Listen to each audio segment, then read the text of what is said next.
And we are active for however long. So I want to give an apologies. I tried to go live probably like 15, 20 minutes ago. It wasn't working. My Wi-Fi went out. I'm unable to have a plugged in connection right now. So all I have is Wi-Fi. So I'm really just getting right into it.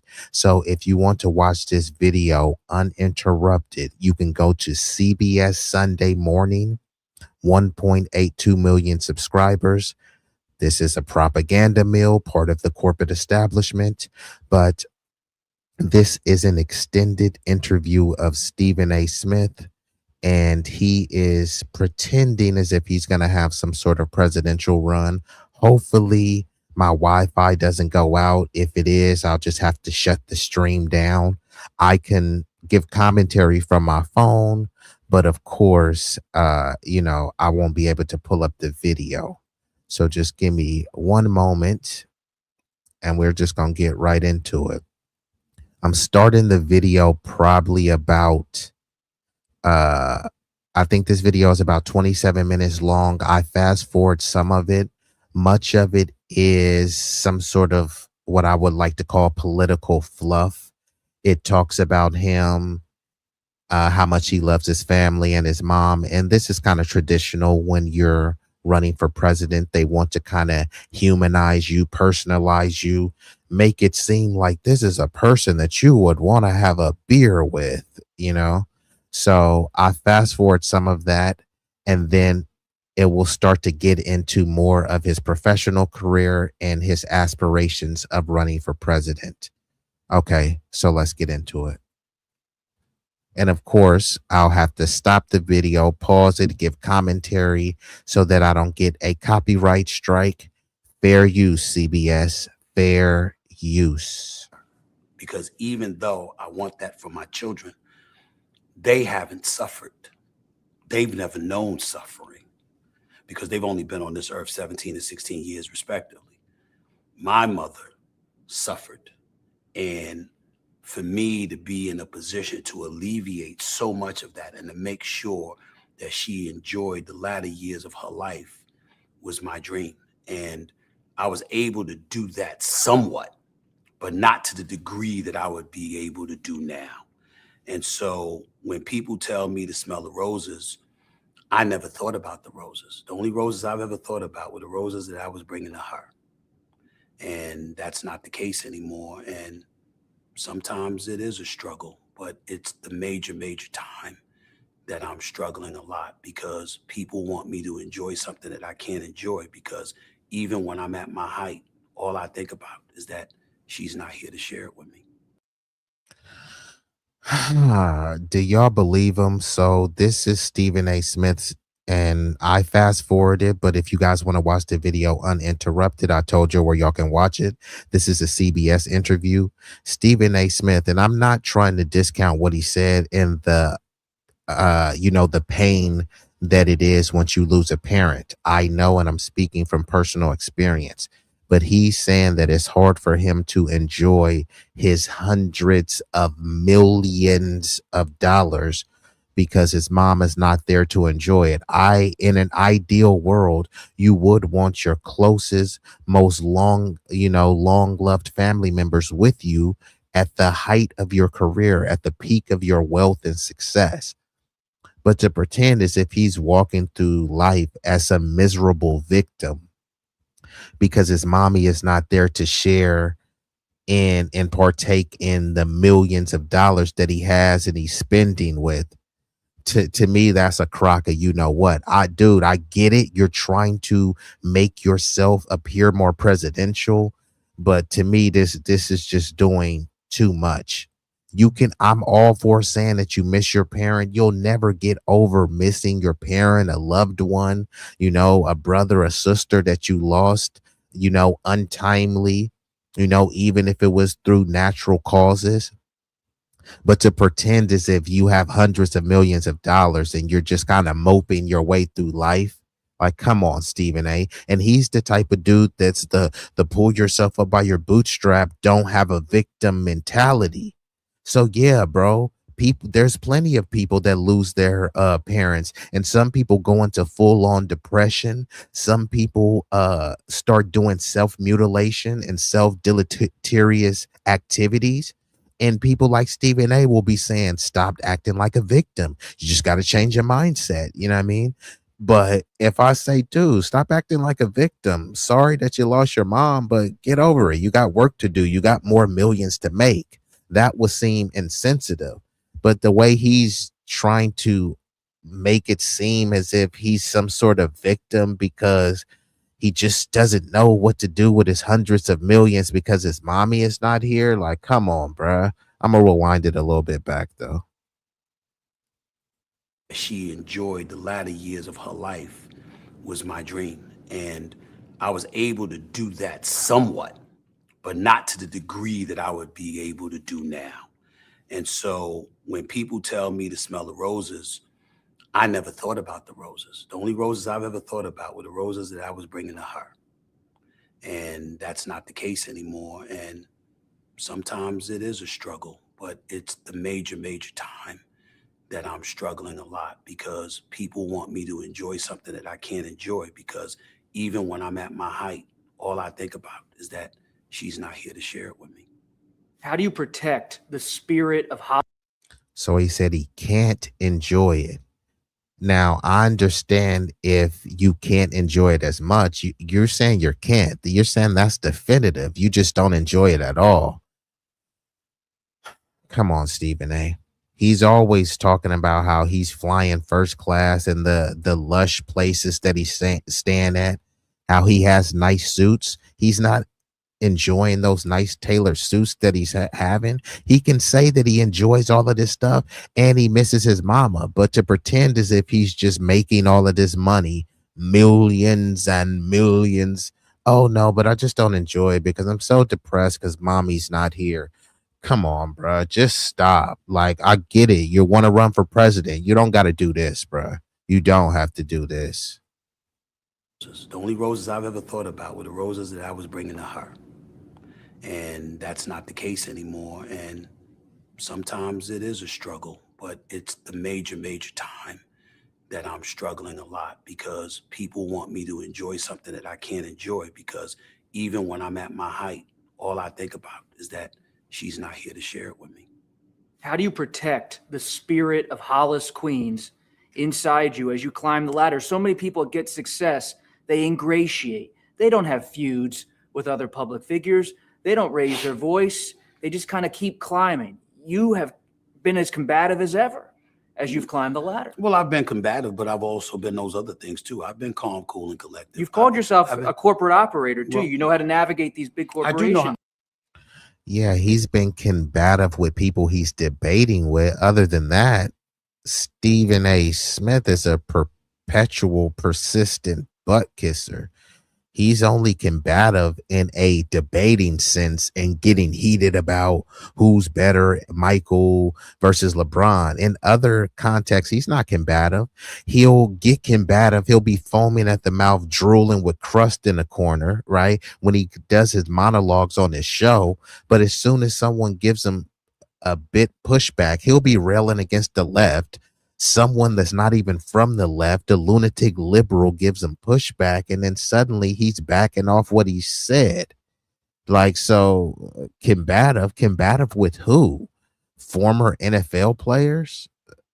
Okay, like, no, the dude said his number one purpose in life is to wake up and make his bosses money, and then number two is to see how he can get some of that money. So he wakes up not even thinking, as much as he said he loves mommy dearest, he doesn't wake up thinking about his mom. He wakes up thinking about his bosses who are non-black. Not saying that matters, but throughout this interview, you'll see him try to flex that he's a black man. Like, why are you even bringing that up?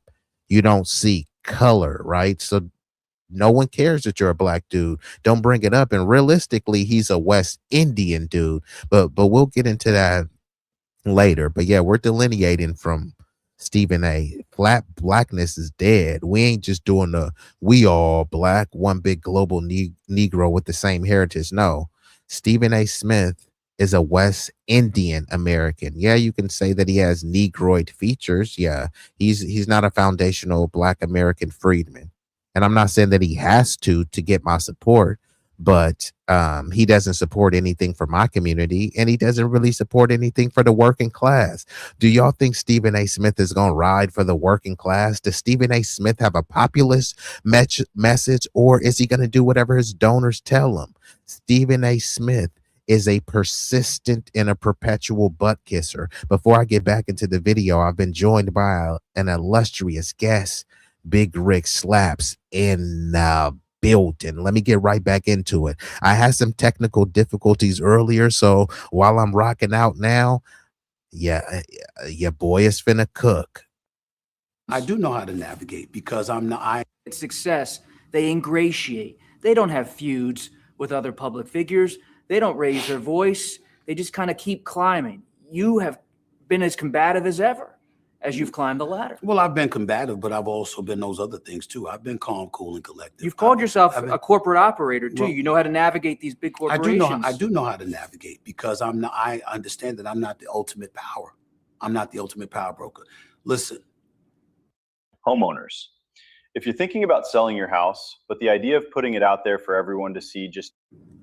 ESPN has blessed me with, to live an affluent life, to achieve things I never thought that I would achieve in my life.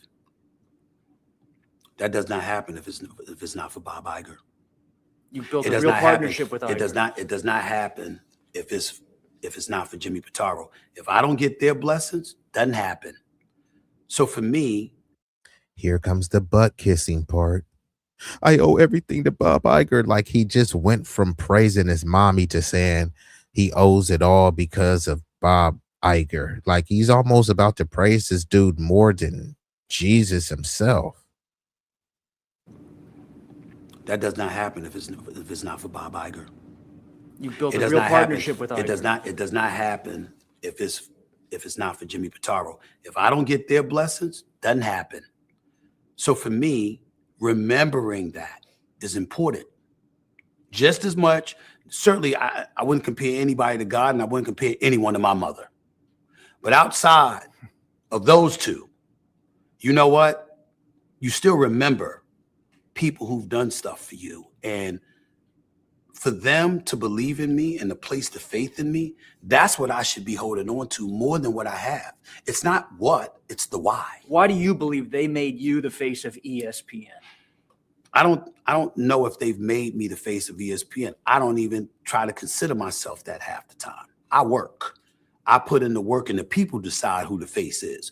I would tell you they recognize that, and they've rewarded me accordingly. But I believe, and I take credit for this, I've proven I'm trustworthy. In other words, I'm not the kind of guy that's going to take the money and run. I'm not the kind of guy that's working my tail off, and then all of a sudden I got the money, so suddenly I'm not going to work my tail off. The same things that I did to achieve what I achieved, I will strive to continue to do, plus elevate on top of that, to make them not out to be liars. Now, if I'm hopefully over the next 4.5 years, I'm able to pull that off. But that is clearly the goal. What's next for you? Show after show, success after success, contract after contract. What's next for you in this journey? To be elite at what I'm doing. What does that mean? To be recognized universally as one of the best ever at what I do. In the same process, to explore where we go from here. Could you run for president? It's possible. Would you run as a Democrat? Yeah, because I couldn't see myself running as a member of the GOP. I'm a fiscal conservative. I can't stand high taxes, but I'm a social liberal in the same breath because I believe in living and let live. I pay. What the hell is he talking about? He would run as a Democrat, but the dude is always railing at the Democrats. He went on a harangue saying that black people need to, at least for one cycle or a couple cycles, not vote Democrat, which I agree with. I don't think that they should vote Republican. If some want to vote Republican, fine. Some want to vote Green Party Libertarian, fine. But what the hell is he talking about? Live and let live. If he means live and let live, then how is he calling things woke? If he is always railing against trans issues, right?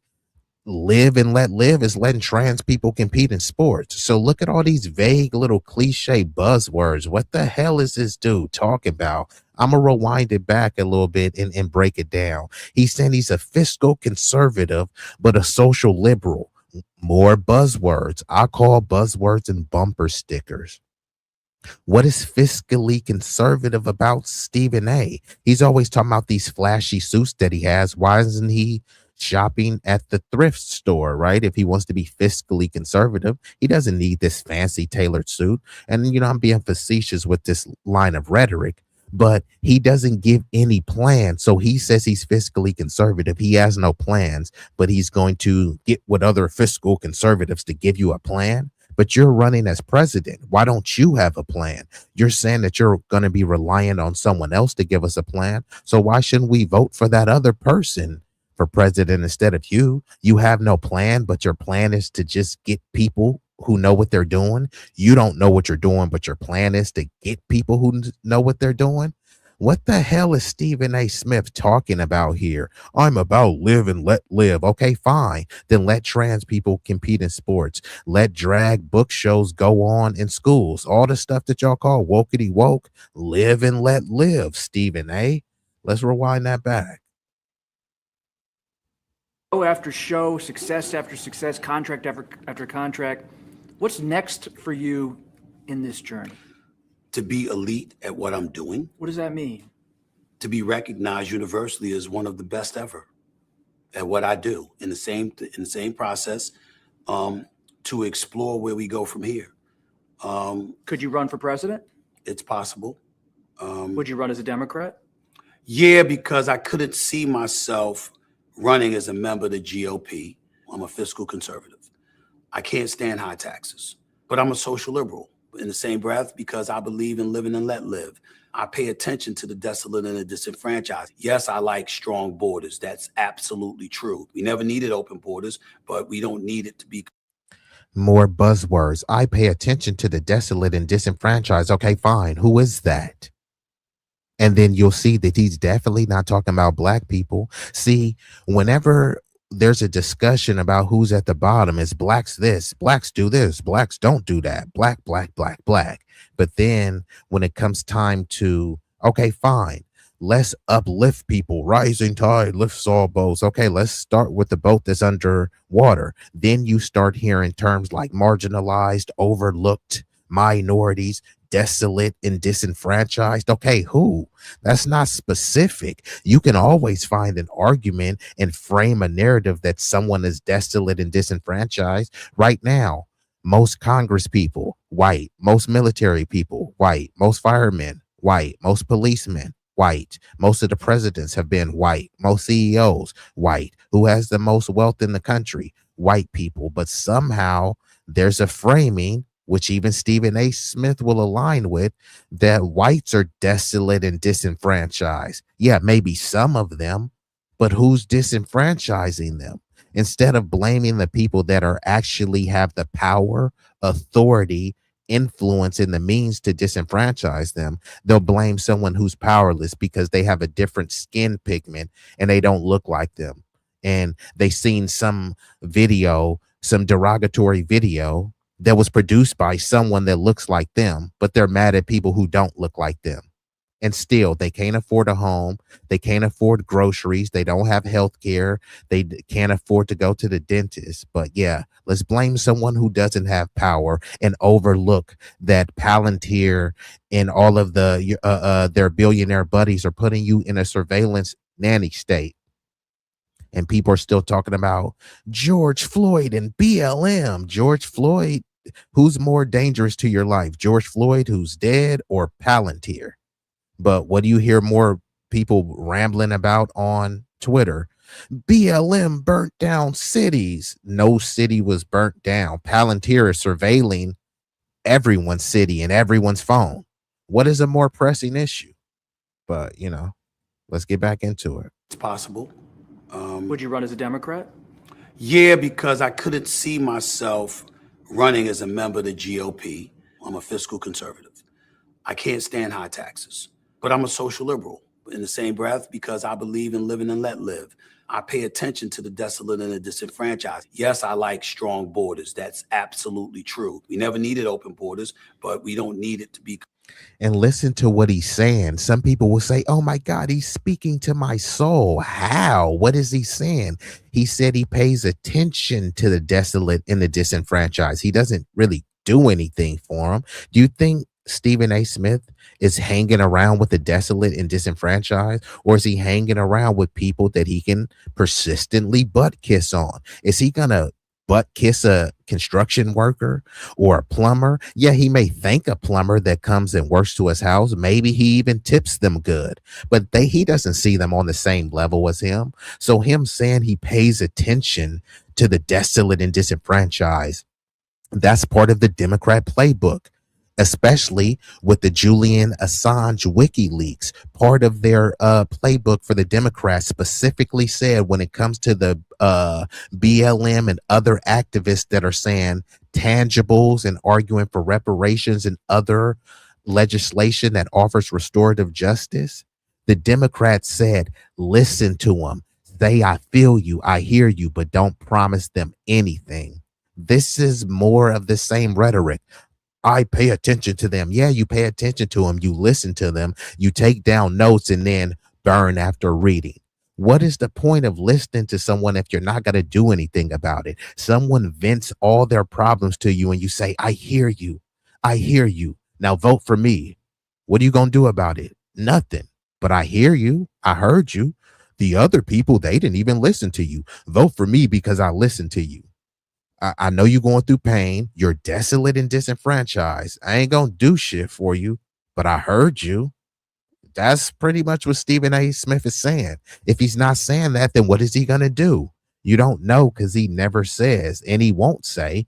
And the interviewer, they like these vague type of interviews. These are what you call political fluff, where they're trying to fluff and puff him up. Oh, look, he's serious. He's presidential. Because he can do the politician thing, the politician. He's lying, obfuscating, lying by omission, incoherently, rambling, babbling, driveling aimlessly. Let's get back into it. To explore where we go from here. Could you run for president? It's possible. Would you run as a Democrat? Yeah, because I couldn't see myself running as a member of the GOP. I'm a fiscal conservative. I can't stand high taxes, but I'm a social liberal in the same breath because I believe in living and let live. I pay attention to the desolate and the disenfranchised. Yes, I like strong borders. That's absolutely true. We never needed open borders, but we don't need it to be completely closed either. We're a gorgeous mosaic. Sounds like you're getting a stump speech ready, Stephen. No, there's no stump speech, but I can give it. I can tell you this much. I can give a speech without a note in front of me. Could you be competitive in a Democratic primary? Some big names might run. Gavin Newsom, the California governor. Here we go again. Before I even get to Gavin Newsom, got to give another shout out to Big Rig. Big Rig, I don't really know how to put it on subscriber mode, so I'll figure out later because I don't really have time to look up to how to do it right now. And shout out to Tay Bay, and all of the new people in. Once y'all come in, show some love to your boy. It won't cost you a fee. The likes are free. And Adrian Kennedy says, I would never vote for this goof. Neither would I. He's definitely not going to get no black support. He's trying to be some sort of centrist, but is Stephen A. Smith going to get MAGA support? I doubt it. Let's get back into it. I'm a fiscal conservative. I can't stand high taxes, but I'm a social liberal in the same breath because I believe in living and let live. I pay attention to the desolate and the disenfranchised. Yes, I like strong borders. That's absolutely true. We never needed open borders, but we don't need it to be completely closed either. We're a gorgeous mosaic. Sounds like you're getting a stump speech ready, Stephen. No, there's no stump speech, but I can give it. I can tell you this much. I can give a speech without a note in front of me. Could you be competitive in a Democratic primary? Some big names might run. Gavin Newsom, the California governor, among many others. I respect all of them in terms of their intellect, in terms of where their heart lies, in terms of the service that they want to provide to this country. But ultimately, your actions speak louder than anything. Gavin Newsom is somebody that I think has tremendous potential if he moves towards the center. But ultimately, affordability with taxes in the state of California, the homelessness, the crime, he's going to have to answer those questions, being a prisoner of the environmentalist out there. He's going to have to answer those questions. You're somebody like Josh Shapiro, Wes Moore. I have profound admiration for both. I would support any one of them. But when I think about Josh Shapiro, I think about pro-Palestinian supporters that felt that he was excessive in his support for Israel. How much votes would he get in a general election when you have people throughout this country that have been shifting somewhat to that side? Not totally, but to some degree.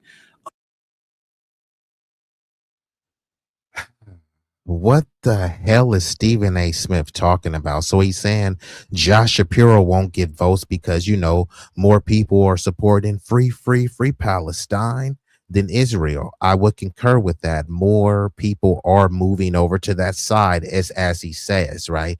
But he's saying that this is what will disqualify Josh Shapiro or at least hinder his run for president because of his faltering Palestinian support. What Palestinians are supporting Stephen A. Smith? Has Stephen A. Smith called what Israel doing in Palestine and Gaza a genocide? Right? All the people saying no one's illegal on stolen land, are they saying that Palestine was stolen? Israel is stolen land? Are the people saying that? Is Stephen A going to say that? And then he's saying Gavin Newsom, who I'm in California, so he's Gavin Gruesome, and clearly he hates black people when he's working they've already displaced black people in California with the help of the Democrats, and obviously the token bootlicks that they put out there to help usher that in, i.e. the Maxine Water types, right? But Stephen A is appearing that he has more political chops than Gavin Newsom. I don't like Gavin Newsom. He's a stooge, and I would never vote for him for president. Didn't vote for him for governor. But to pretend as if Stephen A. Smith is even remotely comparable to Gavin Newsom in any realm of politics is a bit hysterical, right? So, yeah, it's funny to me. And both of them are horrible. Gavin Newsom is horrible. Josh Shapiro is horrible. And Stephen A. Smith would be horrible. All he would be is a token politician. He would be beholden to donors. He's not going to raise, when he says he pays attention to the desolate and disenfranchised, that's not who he's going to raise money from. He's going to raise money from the plutocrats, kleptocrats, oligarchs, not the desolate and disenfranchised. So when he's tap dancing, it won't be for you. It will be for the big wigs. How is that any different again? How is that draining a swamp again? You're just adding a new swamp thing to the mix. Stephen A. Smith. But ultimately, affordability with taxes in the state of California, the homelessness, the crime, he's going to have to answer those questions, being a prisoner of the environmentalist out there. He's going to have to answer those questions. And don't worry, people, I'm going to rewind the video back and play more. I just have to pause, interact with the chat, just so I don't get a copyright strike and I make this video transformative. But Green says all politicians are diabolical. Yes, politicians. Stephen, it's all a part of the establishment. If you think of it like the Lakers and the Celtics, you may prefer either of those opposing teams, but they're all beholden to the structure of the NBA. So think of the establishment like the NBA, the Republicans or the Celtics, the Democrats, the Lakers. Both of them are going to be beholden to the league rules and whatever is in the benefit, the betterment, and the prolonged stability of the league, of the establishment. So everyone that you think, whether it be AOC, it be Bernie Sanders, Cory Booker, just name someone, Ron DeSantis, Marco Rubio, they're all beholden to the rules of the establishment. They don't want to upset the apple cart. You know what I mean? So there's no heroic politicians there, but let's get back into it.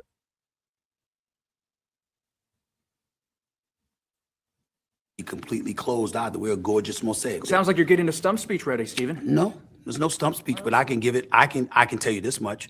I can give a speech without a note in front of me. Could you be competitive in a Democratic primary? Some big names might run. Gavin Newsom, the California governor, among many others. I respect all of them in terms of their intellect, in terms of where their heart lies, in terms of the service that they want to provide to this country. But ultimately, your actions speak louder than anything. Gavin Newsom is somebody that I think has tremendous potential if he moves towards the center. But ultimately, affordability with taxes in the state of California, the homelessness, the crime, he's going to have to answer those questions, being a prisoner, the environmentalist out there. He's going to have to answer those questions. You're somebody like Josh Shapiro, Wes Moore. I have profound admiration for both. I would support any one of them. But when I think about Josh Shapiro, I think about pro-Palestinian supporters that felt that he was excessive in his support for Israel. How much votes would he get in a general election when you have people throughout this country that have been shifting somewhat to that side, not totally, but to some degree. I think about Wes Moore. I wonder if the Barack Obama element would hold him back. Black president, okay, is America ready for another one? How would you handle race if you got into the contest? I would. You got to be kidding me. Did y'all hear what he just said? Look, I didn't know if I was going to have to use this. I didn't know, but hey, Stephen A., I gotta hit you. What? Hope, please. Nigga, please. Hope. Nigga, what? Nigga. Nigga, please. Nigga, please. What? Hey, Stephen A. Smith. What the fuck are you talking about? He just said with Wes Moore, he likes Wes Moore, but with the whole Barack Obama thing, I don't know if America would be ready for another black president. But you're just talking about that you would run. You say that you're black. Why would you run if you don't think America would be ready for another black president? Huh? Bro, what the hell are you talking about, dude? Do you think that America is ready for a black president or not? If you think that they're not, then why are you playing around and entertaining like you're going to run? Just go sit this one out. You're saying that this is an issue with Wes Moore. We don't know if America will vote for Wes Moore because he's black. But hey, I'm Stephen A. Smith. America will vote for me because I'm black? Huh? Or unless he's saying he's not black, he's Stephen A. Smith. He's channeling his inner OJ. I'm not black, I'm OJ. I'm not black, I'm Stephen A. Smith. Fine, Stephen A. Let's see if the MAGA maniacs and the liberal lunatics will vote for you, Stephen A. Since you don't see color. We live in a colorblind utopia, right, Stephen A.? He's saying that he doesn't think race is that much of an issue. Think about how stupid this dude sounds. He's going to say that he doesn't think racism is there, but it's not much of an issue. But he just said that he doesn't know if America will vote for a black dude based on his race. And he's not just a black dude. We're not doing this flat blackness. He's a Caribbean dude, and we would call him a tether, you know what I mean? Not just because he has a foreign background, but because he works to undermine the foundational black American, the native black American population. That's what makes him a tether. He tethers on to our lineage, our culture, kind of looks like us until you take a closer examination, but he works to undermine us. That is what is considered a tether. All it is just someone that's from a foreign background or that is of a different lineage, that is a Sambo or a raccoon. The homegrown people, we call them raccoons and Sambos. Some would say Uncle Tom, but that's the wrong terminology. The appropriate terminology is Sambo. The homegrowns, we call them Sambos and raccoons. The foreign people that's not of the lineage, we call them tethers. Stephen A. Smith is giving the tether vibes because he's not foundational black American. And I'm not saying that he needs to be for us to support him, but he does need to be on code. He hasn't been on code. He's been a perpetual and persistent butt kisser. And yeah, we really can't build anything with that. Of them. But when I think about Josh Shapiro, I think about pro-Palestinian supporters that felt that he was excessive in his support for Israel. How much votes would he get in a general election when you have people throughout this country that have been shifting somewhat to that side, not totally, but to some degree. I think about Wes Moore. I wonder if the Barack Obama element would hold him back. Black president, okay, is America ready for another one? How would you handle race if you got into the contest? I would be who I am. Would you worry about racism if you ran for president? No. I know it exists. I know that you can't escape it, but I do not believe it is as prevalent as some on the left would like us to believe. If it's not as prevalent, why did you just say that America wouldn't probably vote for Wes Moore because of his race? You didn't say that the left wouldn't vote for Wes Moore. You said America. So that means the left, the right, and the center. You have skepticism that they would vote for Wes Moore because of his race. And now you're saying race ain't an issue. Race ain't a problem. I'm not black. I'm Stephen A. Smith. Okay, cool. You're not black. So how are you expecting to get black support again? You want to bring everyone together. Cool. How are you expecting to get MAGA support? He says Josh Shapiro doesn't have the Palestinian support. What Palestinians are supporting Stephen A? Do you guys think that it's more likely that Stephen A. Smith will be supported by Palestinians or by Zios, AIPAC, the ADL, etc.? I'm pretty sure Jewish Zionists would support Stephen A. more than Palestinians. So what the hell is he talking about? Let me rewind this back. He's bumbling, stumbling, stammering, and lying all over this interview. But is the interviewer going to call him out on it? What y'all think? Actions speak louder than anything. Gavin Newsom is somebody that I think has tremendous potential if he moves towards the center. But ultimately, affordability with taxes in the state of California, the homelessness, the crime, he's going to have to answer those questions. Being a prisoner, the environmentalist out there, he's going to have to answer those questions. You're somebody like Josh Shapiro, Wes Moore. I have profound admiration for both. I would support any one of them. But when I think about Josh Shapiro, I think about pro-Palestinian supporters that felt that he was excessive in his support for Israel. How much votes would he get in a general election when you have people throughout this country that have been shifting somewhat to that side, not totally, but to some degree. I think about Wes Moore. I wonder if the Barack Obama element would hold him back. Black president, okay, is America ready for another one? How would you handle race if you got into the contest? I would be who I am. Would you worry about racism if you ran for president? No. I know it exists. I know that you can't escape it, but I do not believe it is as prevalent as some on the left would like us to believe. I do believe a vast majority of Americans judge you on the content of your individual character rather than the color of your skin. I think a lot of people in America, especially in this day and age, now more so than ever before, it's not about race. It's about the fact that they don't give a damn about it because they got their own problems. Here we go again. How many times have we heard that quote? Bruh, MLK said a lot more than you judge people by the content of their character, not the color of their skin. MLK said a lot more than that. Why is that the only quote that y'all have from MLK?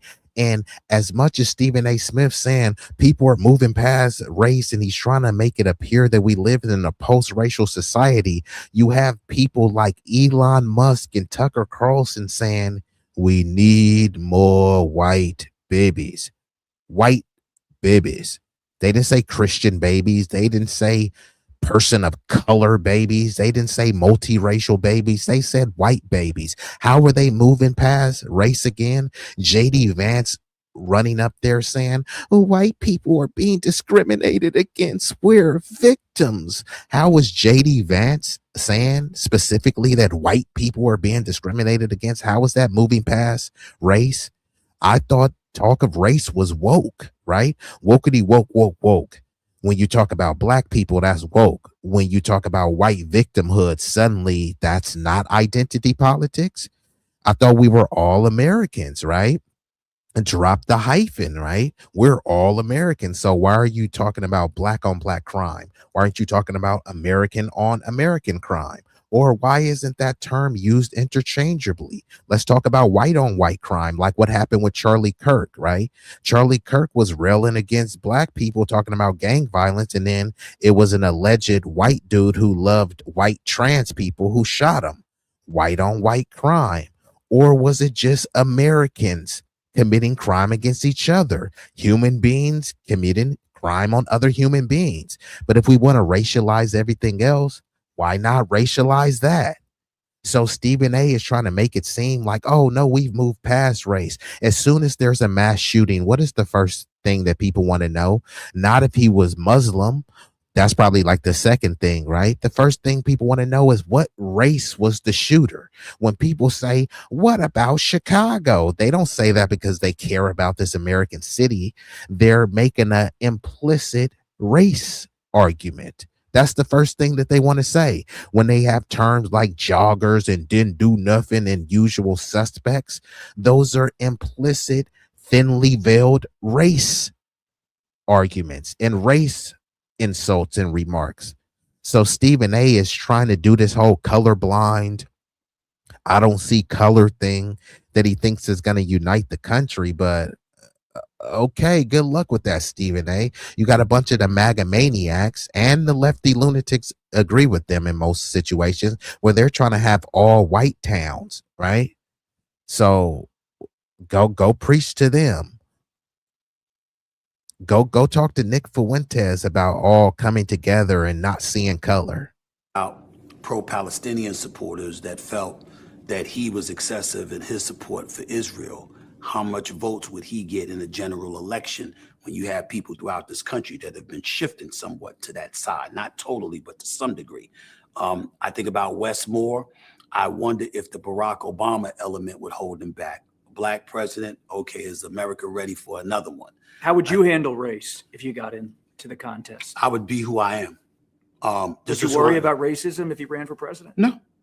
I know it exists.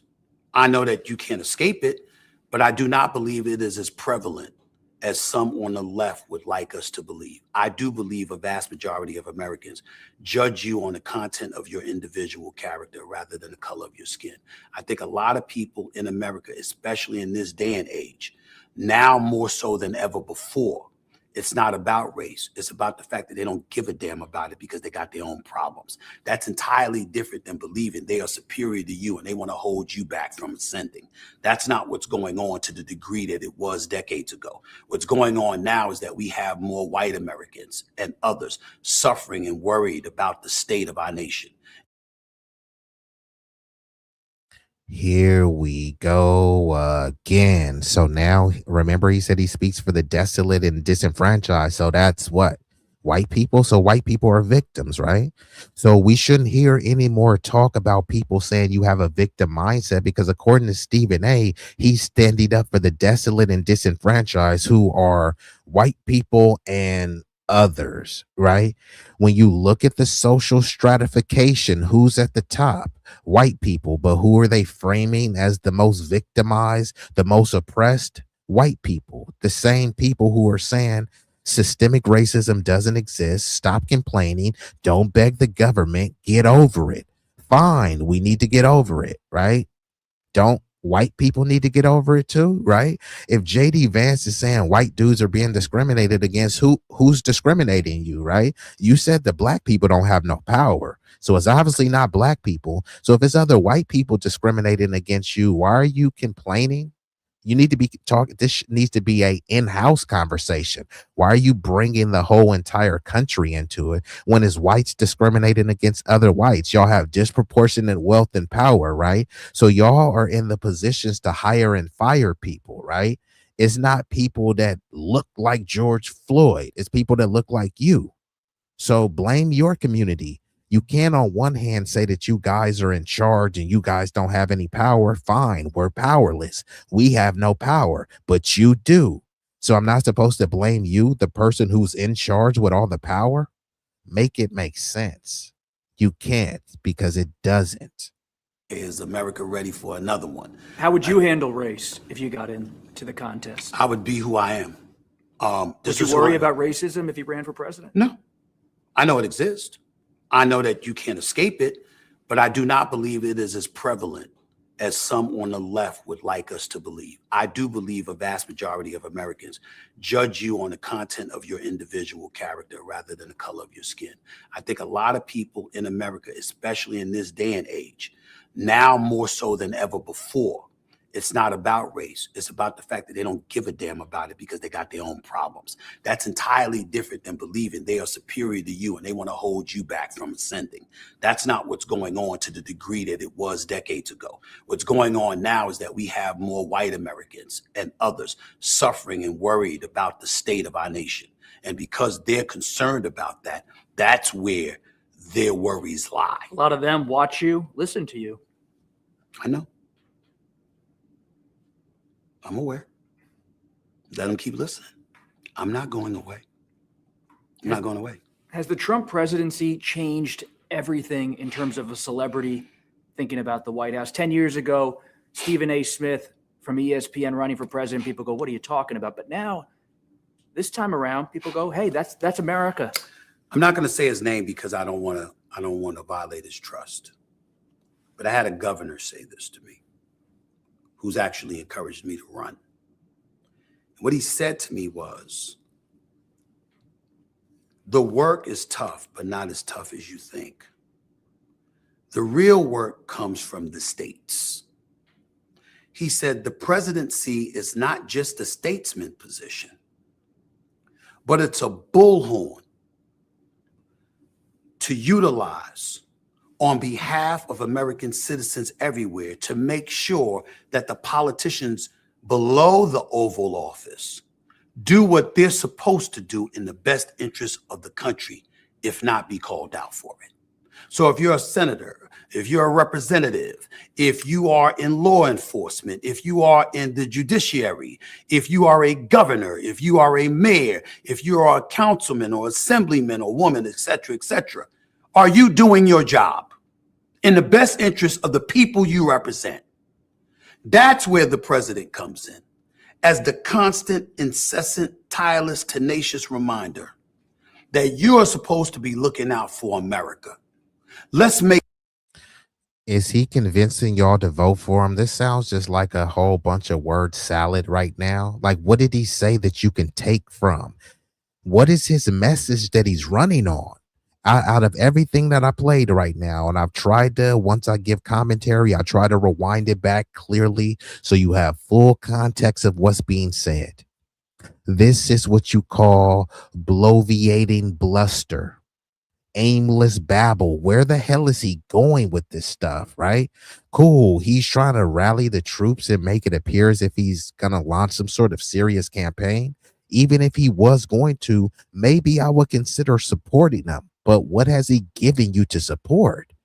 He's just kind of going in circles, double talking, lying, giving contradictory statements. Come on now. And then he wants to run in the Democratic Party. Now, the Democrats, if he wins the nomination, that shows you how pathetic the party is. Gavin Newsom, pretty pathetic. Josh Shapiro, they're really trying to push J.B. Pritzker for some reason. But, you know, the people who are saying they don't like Trump because he's a billionaire, well, J.B. Pritzker is a billionaire, probably an even bigger billionaire than Trump. So billionaires are cool if they support the Democratic establishment. So no one really knows what Stephen A. Smith is running on, but people do know that he's a persistent butt kisser. He'll kiss booties on the right, booties on the left, and he tries to bring those booties to the center so he can kiss them both at the same time. That's all Stephen A. Smith is really about. I'm just talking about his political bona fides, his political acumen. Even if he may say something that's right here and there, he keeps saying, hey, I defer to this person. Hey, I don't know everything. He says himself he's not an aficionado, so I can't give him the title and act as if he's astute in this particular arena when he himself says that he's not.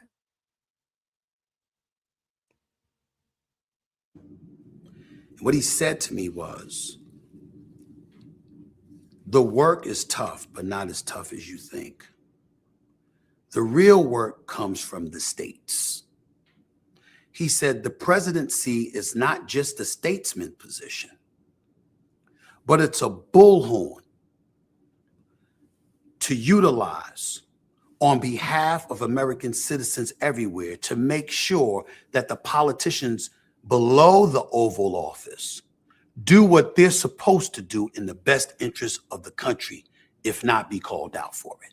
So if you're a senator, if you're a representative, if you are in law enforcement, if you are in the judiciary, if you are a governor, if you are a mayor, if you are a councilman or assemblyman or woman, et cetera, are you doing your job in the best interest of the people you represent? That's where the president comes in, as the constant, incessant, tireless, tenacious reminder that you are supposed to be looking out for America. Let's make sure we're doing that. He said, you got corporations all over the place. You understand? They have CEOs. CEOs are not entrenched in the muck and mire of the everyday workmen 10 layers below them. They're overseers that make sure there's a plan, there are personnel in place to execute those plans, and everybody's eye is on the ball to make sure we're doing what we're doing that's in the best interest of the company. Why would you give all this up? That's also to run for the president. Why would you give all of this up? All of this money, success, notoriety. Well, I didn't say I would. That's the reason why I've never announced that I'm running. Because will you make a decision by the end of 2026? I will make a decision in early 2027, but I am not ruling it out because I expect a lot of success to come my way. And Lord help everybody if the amount of success comes my way ensures that I never have to worry about my quality of life ever again. What do you think your mother would advise you to do at the end of 2026, early 2027? My mother would have a heart attack. If you ran? She wouldn't want me anywhere near politics. Why not? Because of how evil it can be. It's a rough business. Your business. Hold on.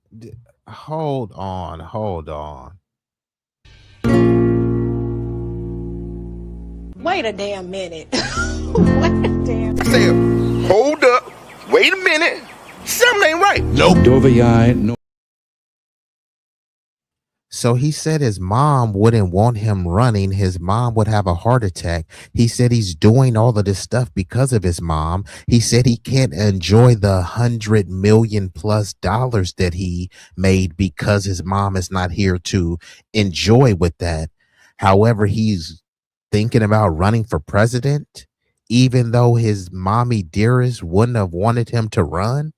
See, this is what I don't get. He's acting as if he's just sitting around life sulking because his mom's not here. And he just said that his mom wouldn't want him to run, but he's entertaining something that his mom wouldn't even want him to do.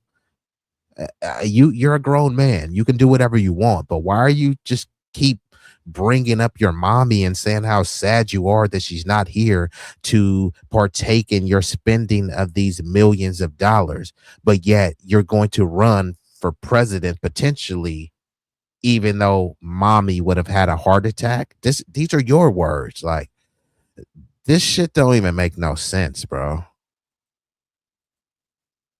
At the end of 2026? I will make a decision in early 2027, but I am not ruling it out because I expect a lot of success to come my way. And Lord help everybody if the amount of success comes my way ensures that I never have to worry about my quality of life ever again. What do you think your mother would advise you to do at the end of 2026, early 2027? My mother would have all. Then this is another thing, and I'm going to rewind it back. He's saying basically if he runs for president and wins, then he would never have to worry about his quality of life again. What else is he worried about right now? I don't think there's any 100 millionaire, anyone in the chat that's made over $100 million, right? If you made over $100 million, okay, yeah, I'll try to check that out, Big Rick. If you made over $100 million, many people will say that they're set for life. Plus, Stephen A. Smith is in his 50s or 60s or something, right? and he's sitting on $100+ million, and he's acting as if he's not set for life, as if he needs this presidency to be the only thing. What's going to be different that you have a higher profile and you have Secret Service for life? The dude made hundreds of millions of dollars. You're good for life unless you fumbled the bag, right? So okay. Doing what we're doing that's in the best interest of the company. Why would you give all this up That's also to run? for the president.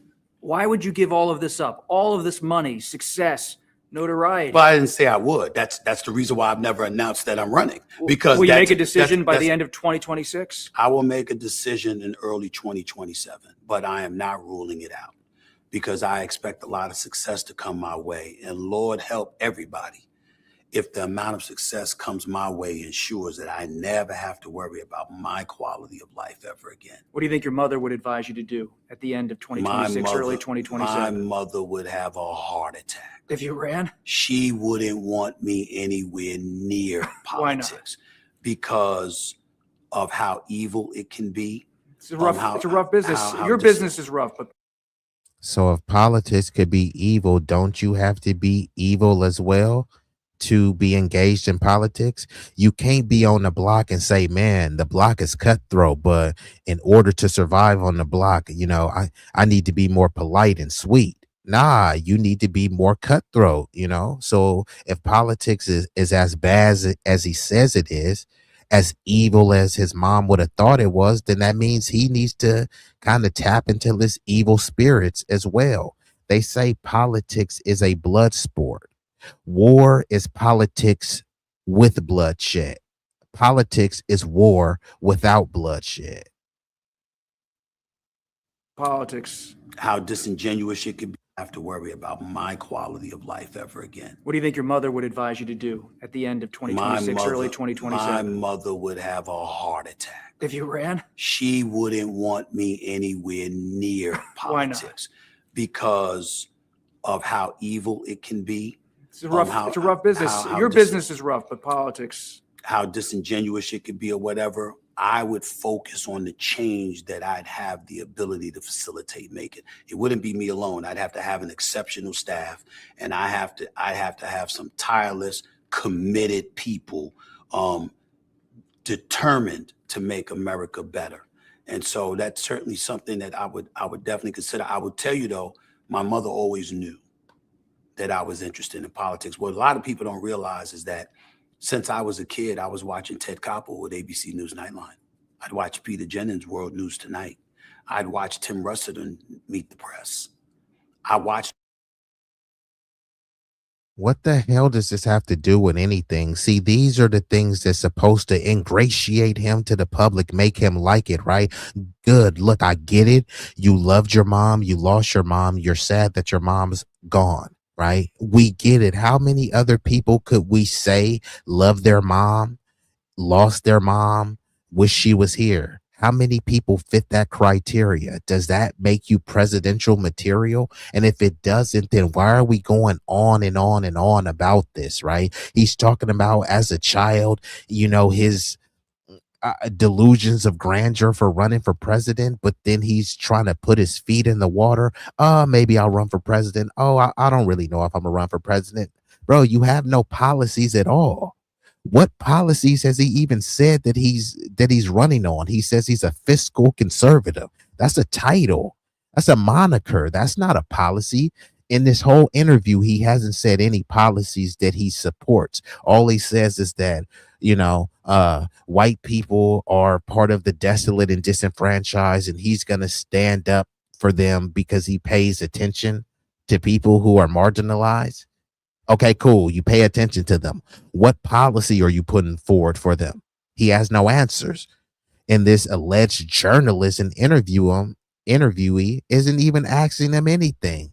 So he spent the first half of the interview talking about how much he loved his mom, he missed his mom, and salute to him. It's a beautiful thing, but we're talking about the president of the United States. Do any of you know what Trump's relationship with his mommy was? What was Barack Obama's relationship with his mom, right? Was his mom black or white? Do any of you guys even know? Biden? What was Biden's relationship with his mom? Do you know? Do you care? So if we don't care about them, what was Bush's relationship with his mom? You don't really know. You don't really care, but yet they keep trying to push Stephen A. Smith to tell how sad he is because his mom is not here. He can't enjoy millions of dollars because his mommy is not here. And it's sad. You know, I actually have lost a parent. My parent that I lost was actually murdered, you know? So I know what it's like, but would anyone care if I ran for president? No. So if we wouldn't care, why are we acting like we should care so much on Stephen A. Smith? Bro, what are you going to do for the American people? Unfortunately, sadly, your mom's not here, but there's a bunch of Americans who are here. What are you going to do for them? You can't just keep telling the story about how much you miss and love your mom. Salute to you. Salute to your mom. Sure, she was great. What are you going to do for the people besides tell us stories that are supposed to be sensational? The ability to facilitate making. It wouldn't be me alone. I'd have to have an exceptional staff, and I have to have some tireless, committed people determined to make America better. And so that's certainly something that I would definitely consider. I would tell you though, my mother always knew that I was interested in politics. What a lot of people don't realize is that since I was a kid, I was watching Ted Koppel with ABC News Nightline. I'd watch Peter Jennings' World News Tonight. I'd watch Tim Russert on Meet the Press. I watched all of that stuff. I'd watch whether it was gubernatorial, mayoral, or presidential debates like it was the Super Bowl or the NBA Finals. I've always loved that stuff. I'm not an aficionado by any stretch of the imagination. I'm certainly not a genius or anything like that, but I'm a conscientious observer. I'm a voter. And most importantly, I'm not one who's ever thought about just my community. I'm a proud Black man. I love my people, and I would always do what I. Here he goes again. I'm a proud Black man. I love my people. How? No one knows. He only says he's a Black man just occasionally. He says, I'm a Black man. I love my people. And that's why I'm standing up for everybody. Okay, that's fine. Why are you saying that you're Black? Don't interject Blackness to put us on some all lives matter stuff. If you're on all lives matter stuff, you don't even have to say Black, right? All races, all ethnicities matter, right? So why are you mentioning that you're Black again? I thought we lived in a colorblind utopia and race is a thing in the past. So why is he mentioning that he's a Black man? Wasn't he just say he's a fiscal conservative? No one cares that you're Black, right? Unless people do care that you're Black. So then that means that your previous statement was a lie. And this person says JD Vance is going to be the next president. You're just wet dreaming, and clearly Hooked on Phonics didn't work for you because it's supposed to be your, an apostrophe RE, not your. But I don't know if you're talking to me or Stephen A. Smith, because I'm not supporting Stephen A. Smith. If he ran, I wouldn't vote for him. And I definitely wouldn't vote for JD Vance. But what are Vance's policies outside of white victimhood? We need more white babies. White men are discriminated against. We need to cancel DEI, who mainly benefited the white nuclear family. DEI mainly benefited white women. Most white women are married to white men. So that's a boon and a boost for the white family. But they frame it as, it's the niggers. They're getting some sort of benefit. No, actually, it was your community. And then they framed it as people of color, which is some nebulous term. And so it wasn't just a bunch of Black people. It was a bunch of non-white people. Some of the people actually are classified as white, where they double dip as a person of color and a white person, because there's no race called Latino or Hispanic. So these people could be check white on paper and take advantage of some sort of program that says it's for marginalized, minority, overlooked groups, which is a nebulous term and it's supposed to be very vague and vapid, just like that. This is your community who's pushing that, right? Surely y'all say that the Blacks are too low IQ and don't have any infrastructural power to implement this. But guess what? The high IQ whites do. So this is you guys created DEI and then start blaming DEI on everyone else. You guys created affirmative action, which mainly benefited white women, which means it's benefiting the white family. And then you whine about affirmative action, which mainly benefited your community. How pathetic and idiotic could you be? What I thought was in the best, I'd watch Peter Jennings' World News Tonight. I'd watch Tim Russert on Meet the Press. I watched all of that stuff. I'd watch whether it was gubernatorial, mayoral, or presidential. Correct, because both parties are the same. Two fangs on the same viper, two cheeks on the same booty. So whichever person you vote for, just because you may like them personally and say, hey, I would want to go drink a beer with them, you're going to go drink a beer with them, and then they're going to leave and go have some wine with people from the establishment that's going to work to undermine and sell you out, right? So it looks like I would have a beer with them. Why would you have a beer with someone that's working to sell you out, right? The whole reason why people are saying, oh, there's a great replacement. Okay, George Floyd is not responsible for that. Trayvon Martin and BLM is not responsible for opening the border. It's people that look like you. You know what I mean? Bush opened the border. Reagan gave mass amnesty. He's supposed to be a bastion of conservatism, right? So all of the people that look like you open the border, and then you blame it on people that don't look like you. Like I said, pathetic and cowardly. Debates like it was the Super Bowl or the NBA Finals. I've always loved that stuff. I'm not an aficionado by any stretch of the imagination. I'm certainly not a genius or anything like that, but I'm a conscientious observer. I'm a voter. And most importantly, I'm not one who's ever thought about just my community. I'm a proud Black man. I love my people, and I would always do what I thought was in the best interest of my community. But in the same breath, I'm a proud American, and I would make sure to look out, to do the best of my ability to look out for everybody, and to make sure that whites and Hispanics and Asians and everybody in between, Jewish folks, Catholics folks, Christians, non-denominational, I don't care who it is, I would make sure everyone knew I care about America's overall health and well-being, not one particular group. And I think that that's mandatory in order to be a president of the United States.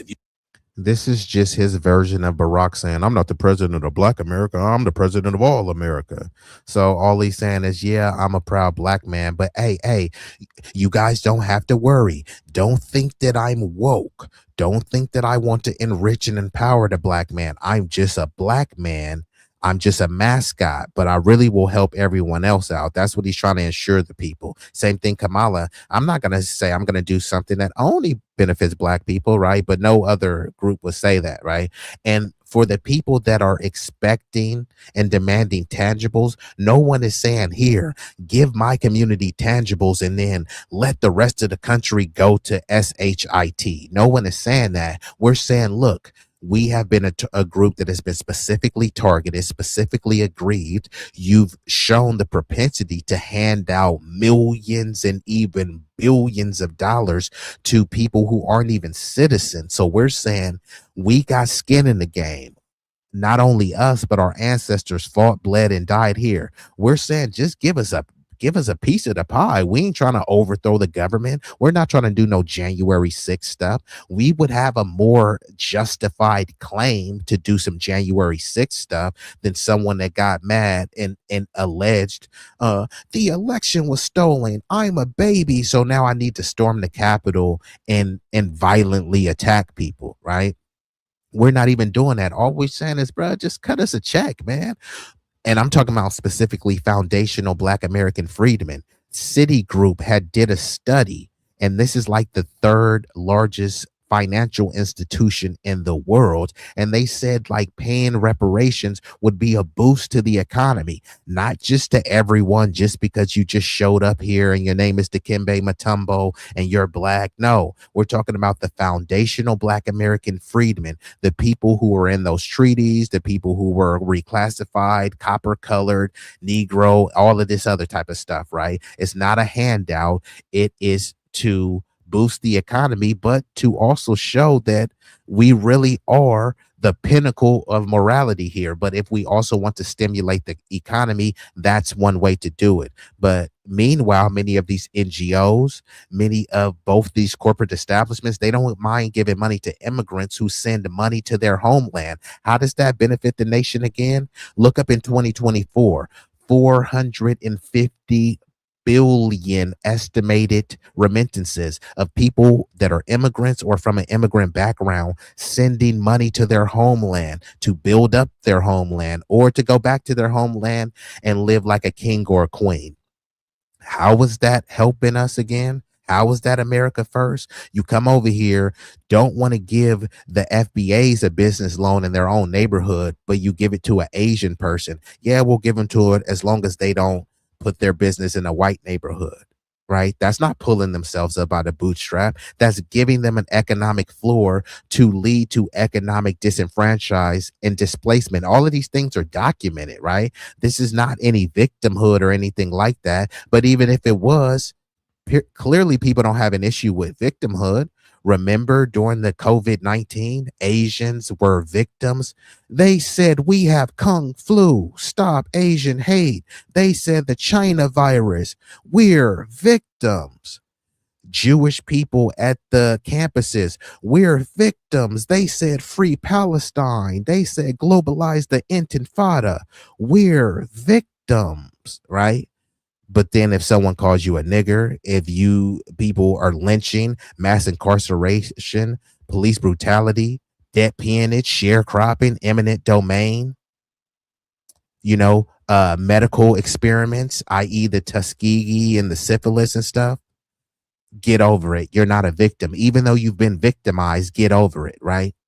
Right now, they're saying immigrants are victims if you call them an illegal alien, right?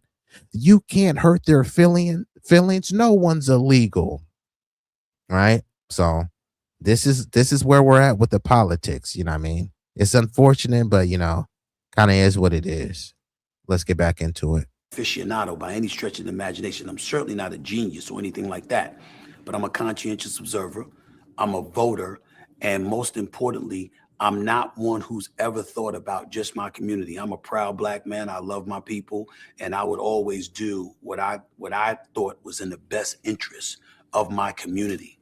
But in the same breath, I'm a proud American, and I would make sure to look out, to do the best of my ability to look out for everybody and to make sure that whites and Hispanics and Asians and everybody in between, Jewish folks, Catholics folks, Christians, non-denominational, I don't care who it is, I would make. Well, this is actually part of the Democrat strategy. The Democrats, they're not really standing up for their base. They're allowing their base to be attacked, to be demonized, to be denigrated, because then they can say, hey, look, vote blue no matter who, the lesser of two evils. Yes, we're still evil, but we're a lesser evil. So you got to vote for us. That's why they're actually pretty proud that Trump and his cronies and hacks are running amok, because that's a campaign in itself. All they need to do is just play Trump's greatest hits. They're eating the pets. They're eating the dogs, him tearing down slavery exhibits. He's saying they're not bringing their best. So they got all sorts of Trump's greatest hits that they can play. And they're just saying, see, we're not really going to do anything for you because we're beholden to the same donors as Trump. But hey, at least we're not like them. Even the whole people that are acting like bleeding hearts for ICE, they don't care about these immigrants. They're okay with deportations. They just want it done in a more sanitized way. Once they do these polling, which whether you agree with them or not, the polling alleges that people are okay with deportations. They just want it done in a cuter, cuddlier fashion. So it's not the deportations, it's the way it's being done. So if Democrats get in, they'll still do deportations. It will just be in a cuter, cuddlier way, but the deportations will be offset by them flooding the border. And even the whole Trump securing the border thing is a bit misleading as well, because Biden flew a bunch of people in.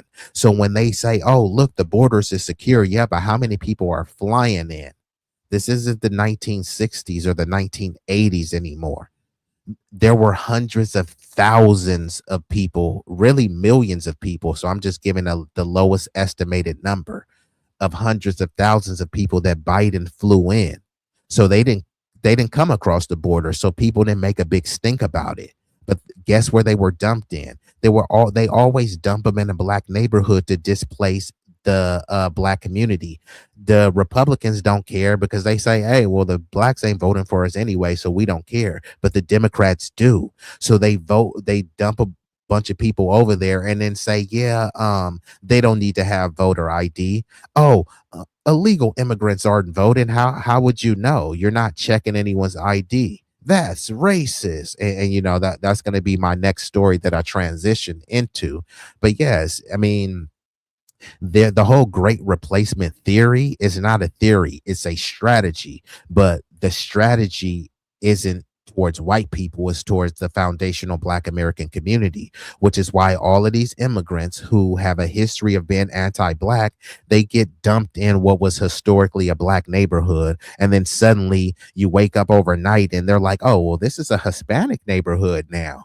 This wasn't all just by live natural births. They brought a bunch of undocumented people over here because the first order of business for the majority of people is to have a baby and have multiple babies, which is why they have the term anchor baby. The babies anchor them here, and now you don't even want to care about how this person came here illegally because they have 2, 3, or maybe even 5 kids. So the elites, they get their babies.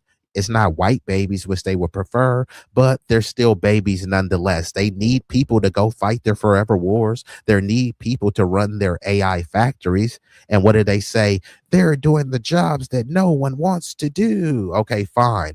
Have them pop out babies so their parents will do the jobs that allegedly no one wants to do. And then they'll have babies and then they'll do the jobs that no one wants to do. Right. But that's not really what's happening. So now people are saying, hey, we expected them to go out there and pick the fruit, but now picking the fruit is becoming automated.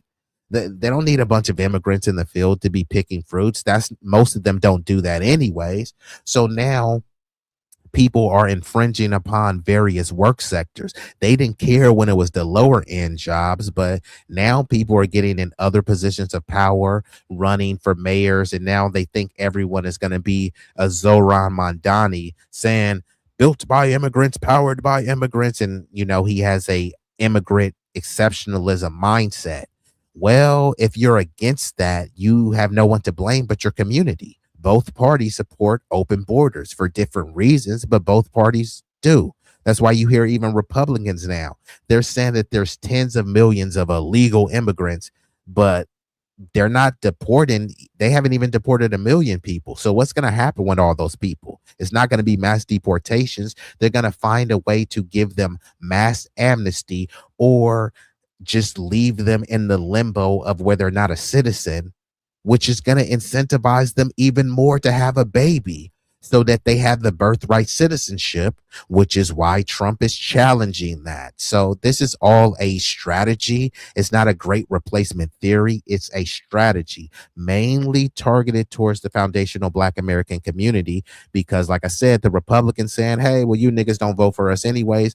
And now that we're finally just not voting blue, no matter who, I never voted Democrat, but now since many black voters are saying, hey, we demand tangibles, they'll just bring in a more subservient, more docile, more grateful base, because all they have to say is like Trump said, your homeland was a shithole, right? You're a refugee seeking asylum. Look, you know, we gave you all this money.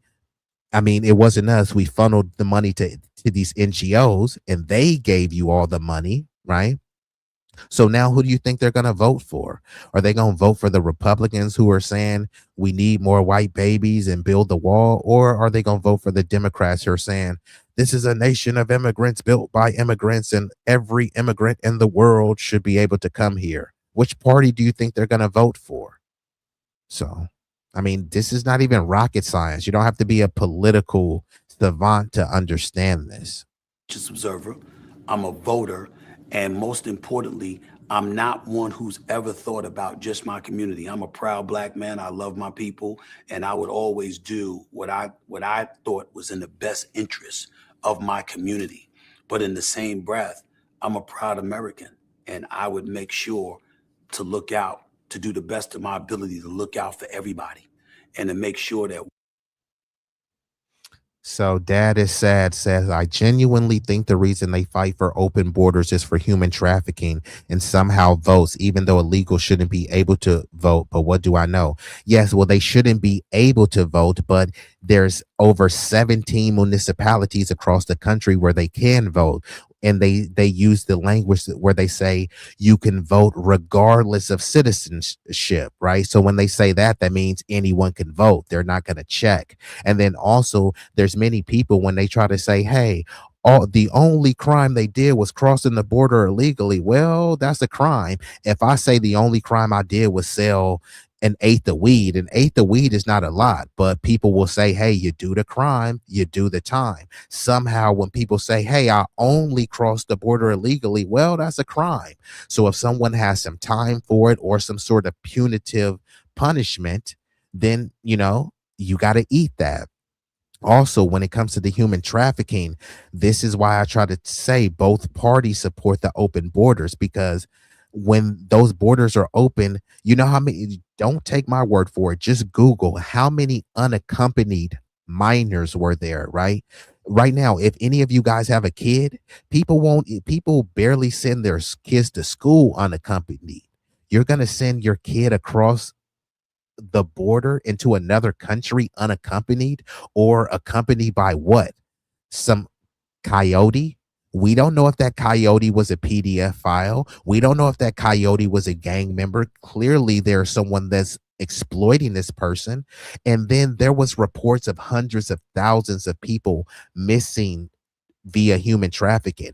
It's easy when you can just flood the border with 20 million plus people, and that's considered the moderate number.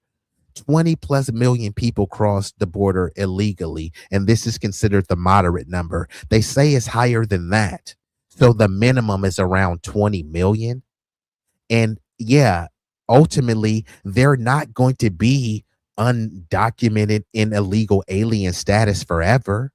This is the whole thing with the Democrats. They just keep flooding the border over and over. So then it becomes 20 million illegal people came in here illegally, then 30 million, then 40 million. They're not going to be deporting 40 million plus people. So guess what you're going to keep hearing them talk about? A pathway to citizenship, i.e. mass amnesty, i.e. it doesn't matter that they came here illegally.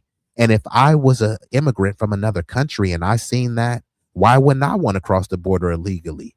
If I can cross the border illegally, hang low for 5 years, 10 years, and hey, maybe I'll get citizenship just like the others did.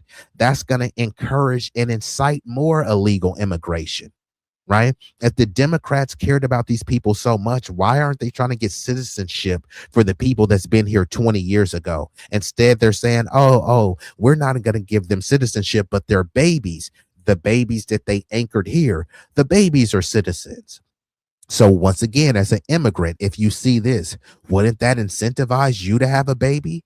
That's going to incentivize you more than Americans. Americans have been taught up, don't be irresponsible. Don't be like those lazy welfare blacks. If you can't afford a kid, you don't have one. So many people are saying, damn, you know what? It's looking kind of tight. I can't afford having kids. And then Elon Musk, who doesn't want to pay anyone, he wants to hire Dinesh D'Souza and Vivek Ramaswamy H-1B visas, while at the same time saying we need more white babies. Okay, cool, but you don't want to pay the white dudes. So you don't want to pay the white dudes a living wage. So where are you thinking all these white nuclear families are going to pop up? But guess who will have babies? People from the lower income, people who come here illegally, people who knows that, hey, even if I get kicked out the country, at least I got 3 or 4 American citizens that can send me money back. So, like I said, it's not a theory, but a strategy. Let me get back into it. Hold up. Whether it was gubernatorial, mayoral, or presidential debates like it was the Super Bowl or the NBA Finals. I've always loved that stuff. I'm not an aficionado by any stretch of the imagination. I'm certainly not a genius or anything like that, but I'm a conscientious observer. I'm a voter. And most importantly, I'm not one who's ever thought about just my community. I'm a proud Black man. I love my people, and I would always do. Here we go again. Some low IQ loser and lunatic in the chat named John. Most of these people that are here are from Mexico. Own this country before you idiots came from Europe. I guess you were trying to say they are Americans. Actually, they're not. They're Mexicans. They had to. That's why they fought a Mexican-American war, right? They fought a war. They lost. They were occupied, right? They were coerced into selling the land, right?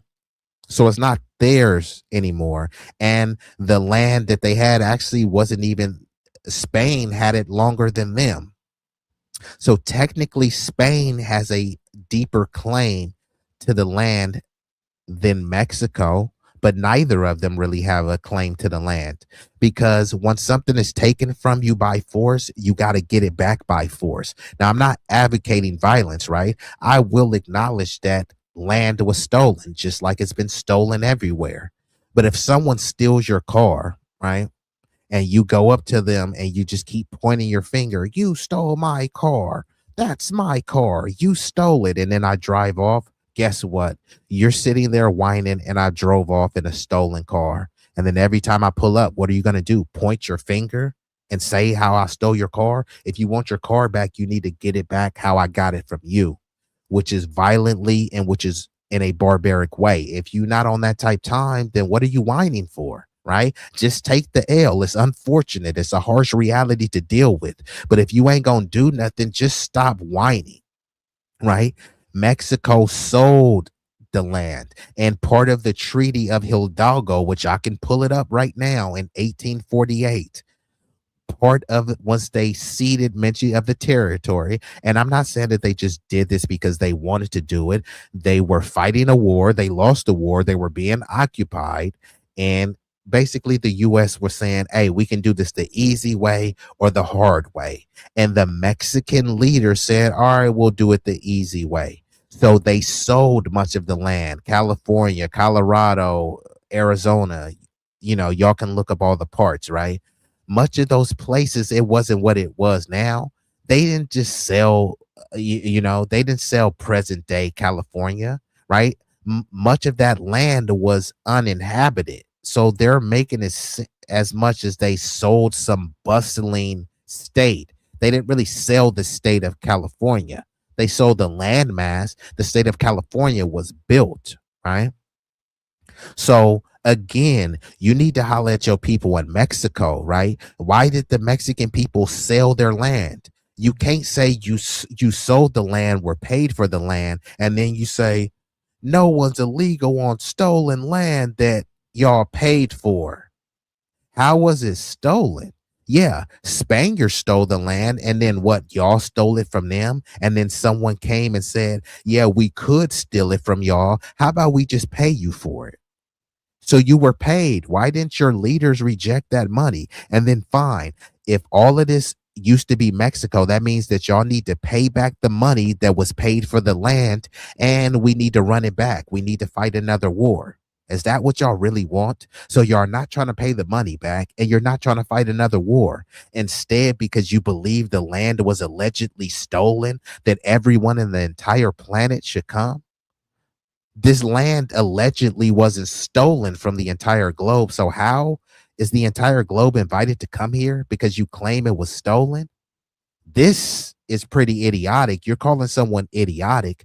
This commentary is idiotic. I don't think you really thought this one through. How idiotic and imbecilic could you be? Let's get back into it. So I'm gonna try to play a little bit more, but some of these chats are intriguing and some of them are just kind of low IQ. But I do just want to dismantle and debunk some of the talking points and the chicanery. I'd watch Peter Jennings' World News Tonight. I'd watch Tim Russert on Meet the Press. I watched all of that stuff. I'd watch whether it was gubernatorial, mayoral, or presidential debates like it was the Super Bowl or the NBA Finals. I've always loved that stuff.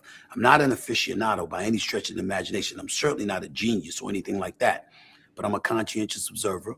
I'm a voter.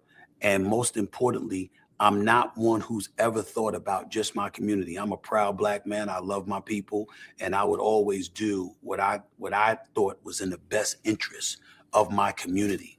But in the same breath, I'm a proud American, and I would make sure to look out, to do the best of my ability to look out for everybody and to make sure that.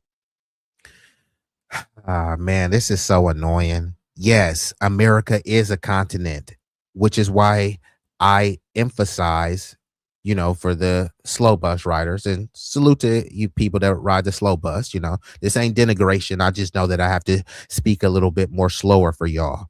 We're talking about the United States of America, and what people try to do is collapse the content into the United States. There's a reason why it's called the United States of America. Someone from Central America has to immigrate here. They can't just pop up into the US and say, hey, America is a continent. Let me in. No, you have to immigrate here. You're from South America. America is a continent. Let me in. No, you have to immigrate here. You have to go through an immigration database, which means it's different. No one is talking about being on the same continent. We're talking about different state and nationhoods, right?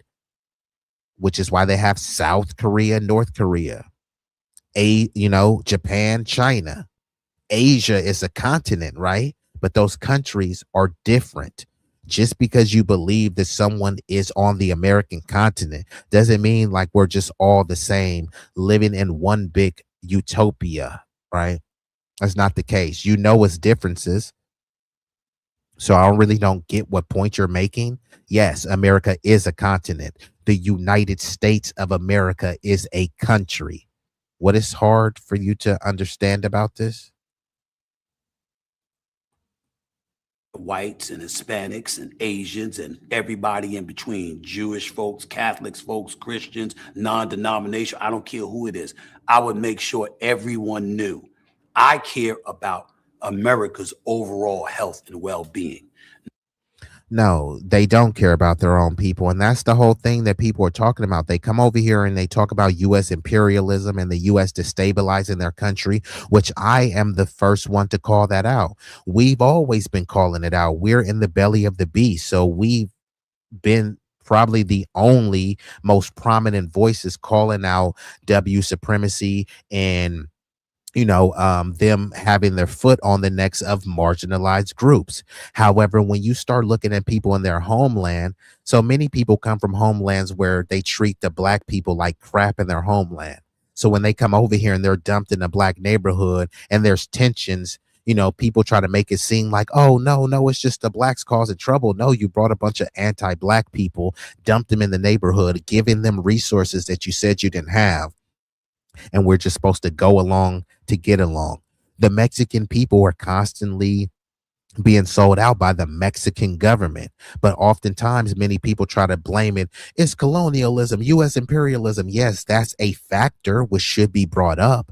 All of these systems, all of these dilemmas are able to come to fruition and disenfranchise your country because it's with the complicity of your government. One of the things that they like to say, hey, we helped the slaves, right? And there was an Afro-Indigenous person over there who was one of their first presidents. He fought to free the slaves. And guess what? The Blancos, the Blancomientos, the white Mexicans killed him. So I don't really know why y'all be trying to bring that story up. Look how, no one take my word for it. Look it up. There's no race called Mexicans. So there's Black, i.e. Afro-Mexicans living in Mexico. They've been living there since before Mexico was a country. Mexico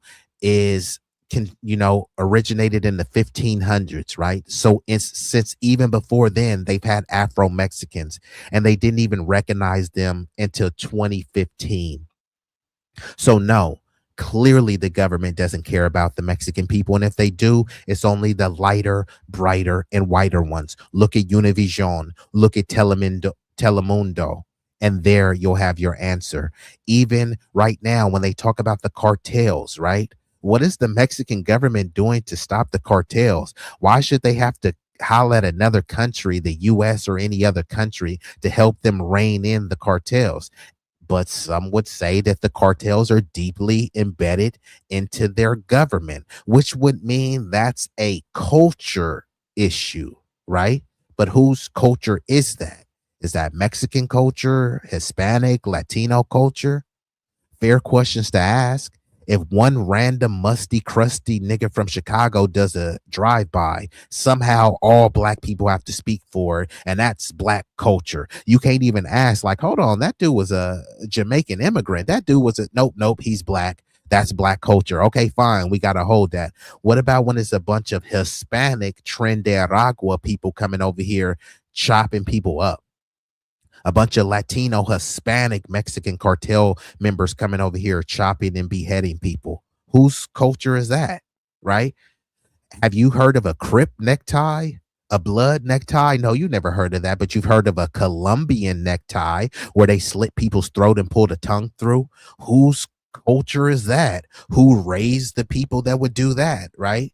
So the culture issues only gets framed one way towards a certain group. Even the people that say, I'm a Viking, I have Viking culture. Fine. Let's look at all the movies, all the shows on Vikings. Oh, look, here you have white Vikings attacking other white people. White on white crime. Oh, look, you have white Vikings killing kids and sexually assaulting people. Like, that's what Viking culture is and was. You're proud of that? That's fine. Let's just say what it really is. Don't act like Viking culture was like knitting sweaters and roasting marshmallows over a campfire. Viking culture was, hey, look, someone else has something. We're not going to work hard. We're just going to steal it. Thievery, treachery. That's what your culture is, right? We was Vikings and shit, right? Okay, well, tell us what your really culture is about. This land wasn't stolen, it was conquered. Okay, how did you conquer it, right? Because you didn't whisper sweet nothings in their ear. What did you do? Tell about the beheadings, tell about the castrations, tell about the raping of kids, women, right?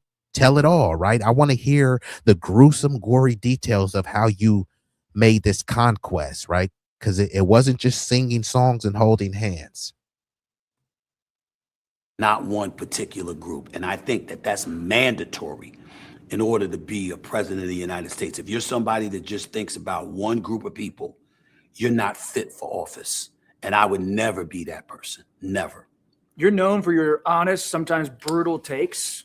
What's your take, President Trump? Every story starts with an idea, but how you build it changes everything.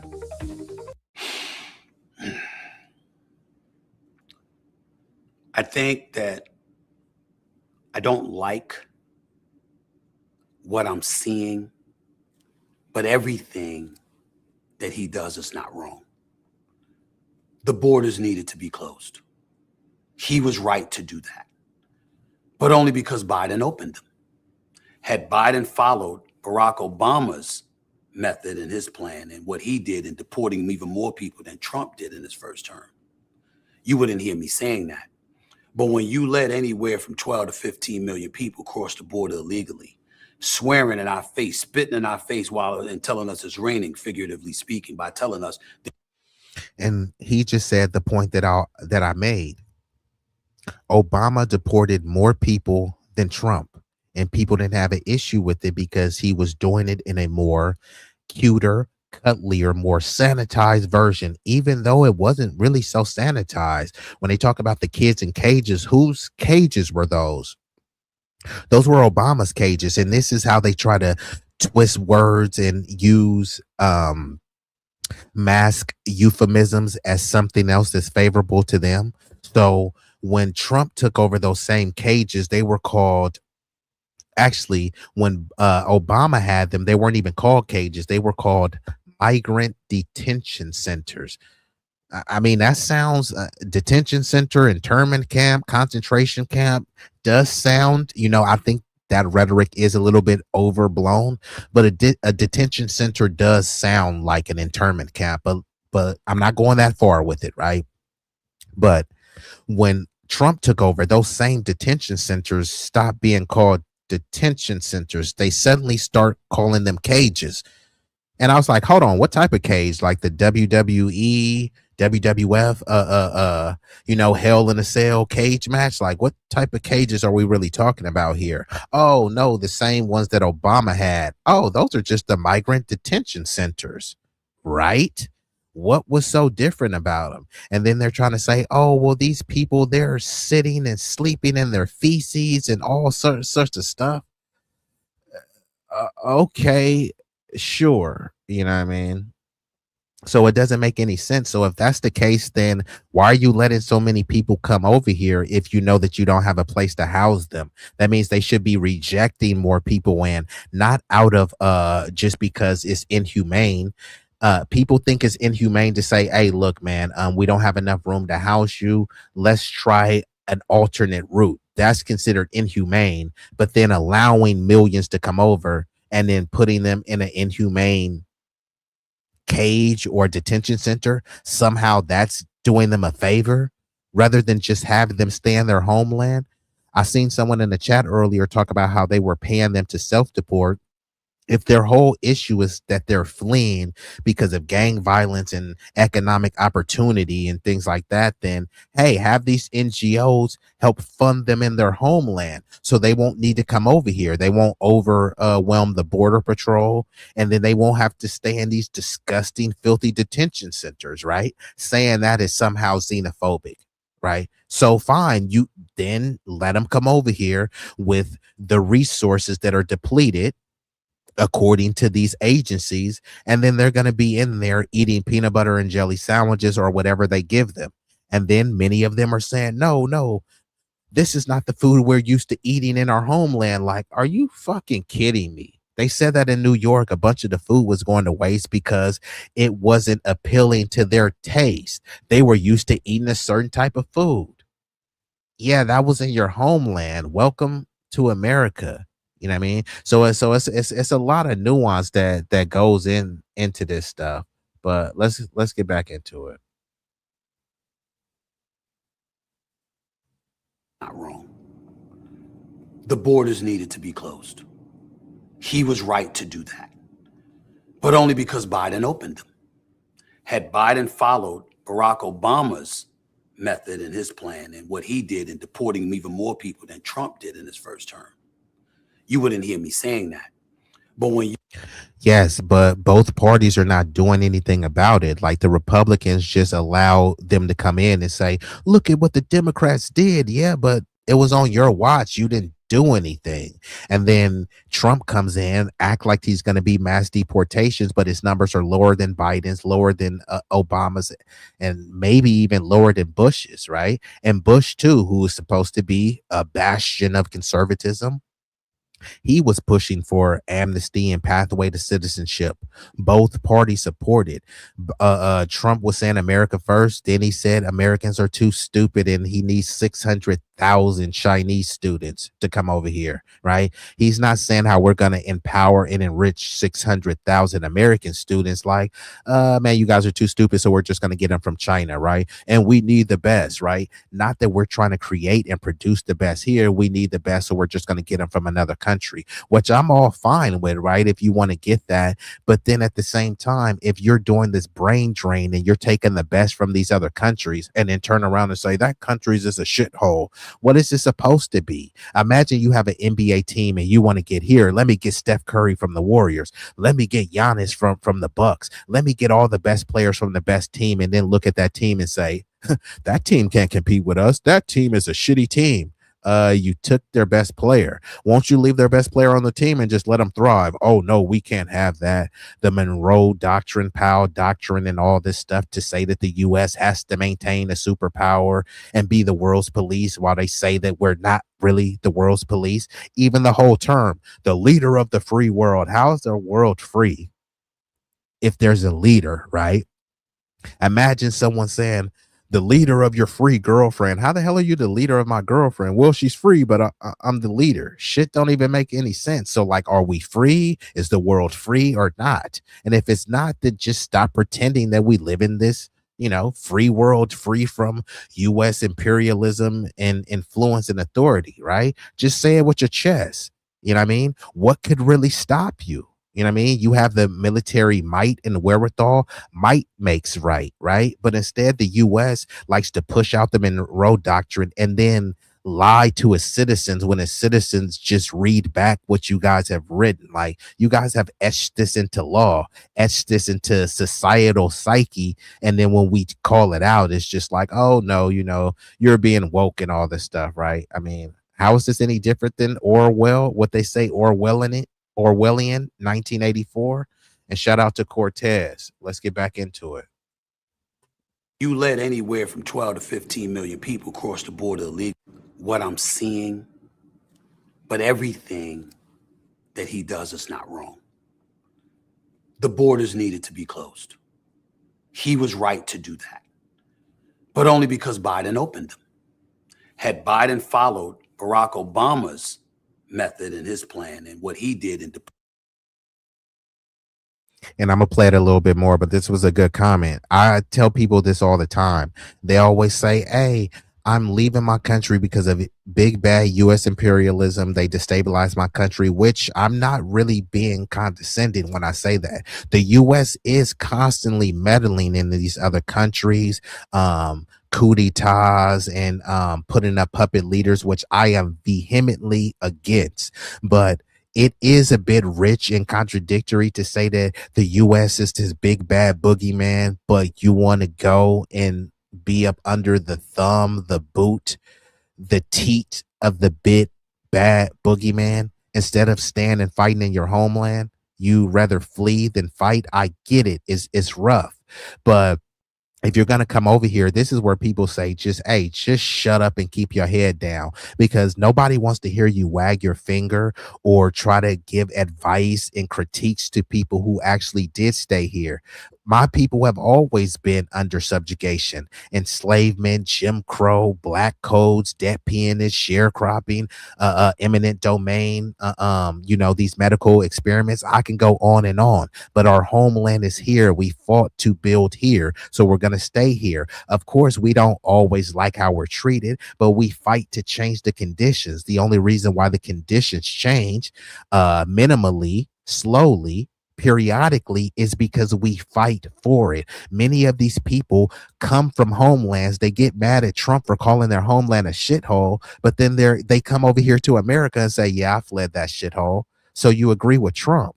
Trump is racist. Why? For calling your homeland a shithole, but you agree with him that it's a shithole, right? So, yeah, he is racist, but not for calling your homeland a shithole, because you agree with it.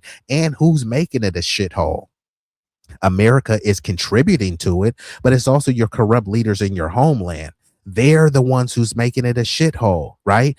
How is you're going to clean up the corruption in your homeland? By fleeing to another country and making a podcast? And most of these people don't. There were the Haitian president had been assassinated. There weren't a bunch of Haitians making a podcast about that, right? There's a bunch of stuff going on in Sudan. You have this tether named Myron Gaines, but his real name is Amadou Foudil, right? He talks about he's an Arab Sudanese dude. He barely talks about the famine in Sudan. They said it's the worst human crisis in the world. They said it's even worse than what's going on in Gaza when you look at the sheer numbers of people at risk to die. They talk about over 1 million people are at risk of starving to death. Myron Gaines identifies as a Sudanese Arab. Instead of talking about that, he's over here talking about what Black Americans are doing, right? So all of these people, they come to the U.S., some of them come and say that the U.S. is this big bad boogeyman, but they want to get over here. And then others come over here and they want to lick the boots. Oh my God, they try to pretend as if they're this great patriot. But I can't see you as a patriot when you immigrated here and you don't stand up for your homeland. right? Wouldn't it be weird for somebody that came to your house, they stood up for you, but then you look and they don't have a history of standing up for their own family? You got to take that with a grain of salt, you know what I mean? So all of the tethers and the bozos, kind of like the Myron Gaines types, he doesn't stand up for his homeland. You're not American, dude. You're Sudanese American, right? That's the hyphen that people want to drop, but nah, that there need to be more hyphen so we can know exactly who we're dealing with. If America is so racist and so bad, then why the hell are you here? And not only that, I agree. America is racist. Not everyone in America is racist, but it's based on racist ideals and is systemically entrenched in the country. However, compared to other countries, you know, people would consider this a more pleasant form of racism. You know what I mean? So people will say on one hand, everyone's racist, which is not true. But then if everyone is racist, then you're admitting that you believe that this country is founded and promulgated on racist ideals, you know? So let's get back into the video. Deporting even more people than Trump did in his first term. You wouldn't hear me saying that I don't like what I'm seeing, but everything that he does is not wrong. The borders needed to be closed. He was right to do that, but only because Biden opened them. Had Biden followed Barack Obama's method and his plan and what he did in deporting even more people than Trump did in his first term, you wouldn't hear me saying that. But when you let anywhere from 12 to 15 million people cross the border illegally, swearing in our face, spitting in our face and telling us it's raining. And this is the whole thing too, because many of the MAGA maniacs, this is why they like to frame crime, and crime is out of control. Crime is the lowest it's been in decades. So crime is steadily on the decline, but every year they're whining about crime. What do they say to you, right? Yeah, we subjugated the blacks, but you niggers don't need reparations. You can't throw money at the problem. But somehow when it comes to crime, they keep asking to throw money at the problem. Why? You guys are failing. Why would we throw more money at the problem? Every year, what are the cops begging with their hands out? We need more money. Why? You guys got robot dogs. You got drones, shotguns, AKs, M16s. You got tanks. You got backup. You got K9 dogs. You got tasers that will hit you like 300 yards away. You got flashbangs, frag grenades, non-lethal weapons, right? And every year they're saying crime this, crime that. Well, how much more stuff do you need? Do you need a UFO to come down? Every year they want more money, but they get more money every year, but they're not stopping crime. Cops don't even stop crime, especially in a bad neighborhood. That's where they should be stopping the most crime, yet they're not stopping any crime. So why are they getting more money again? At your job, if you're not performing, if you're not meeting the quotas, would they give you a raise? Instead, cops say, yeah, we're failing. We didn't really solve anything, but just give us more money. Like, okay. And like this person says, Trump had 37,000 prisoners around the states in his camps at $600 a day per body at 37,000 bodies. This is profiteering over human life. Well, yeah, it costs more to house a prisoner than to rehab them. That same prisoner, if you were to like, hey, look, man, we're going to put you through this program, give you some supplemental startup cash. If you mess up this bag, you know, we're going to give you an even harsher sentence. It would be cheaper to do that than to house these people in there. However, when you're looking at the profit motive, then this is why they want to keep the jails filled up. The jails are supposed to be about rehabilitation. So they're supposed to like reduce and just all around eradicate recidivism, right? But they're not doing anything to rehabilitate. They make it desegregated enclaves in there so that there's these race wars promulgating, and many other corrupt CEOs in there just allow it to happen, right? How is that rehabilitating people again? To get them to ready to assimilate into polite society. And then they'll have these same people where they say, oh, these prisoners are scum of the earth. But then, especially in California, when there's a dangerous fire that the firemen don't even want to do, guess who they get to do it?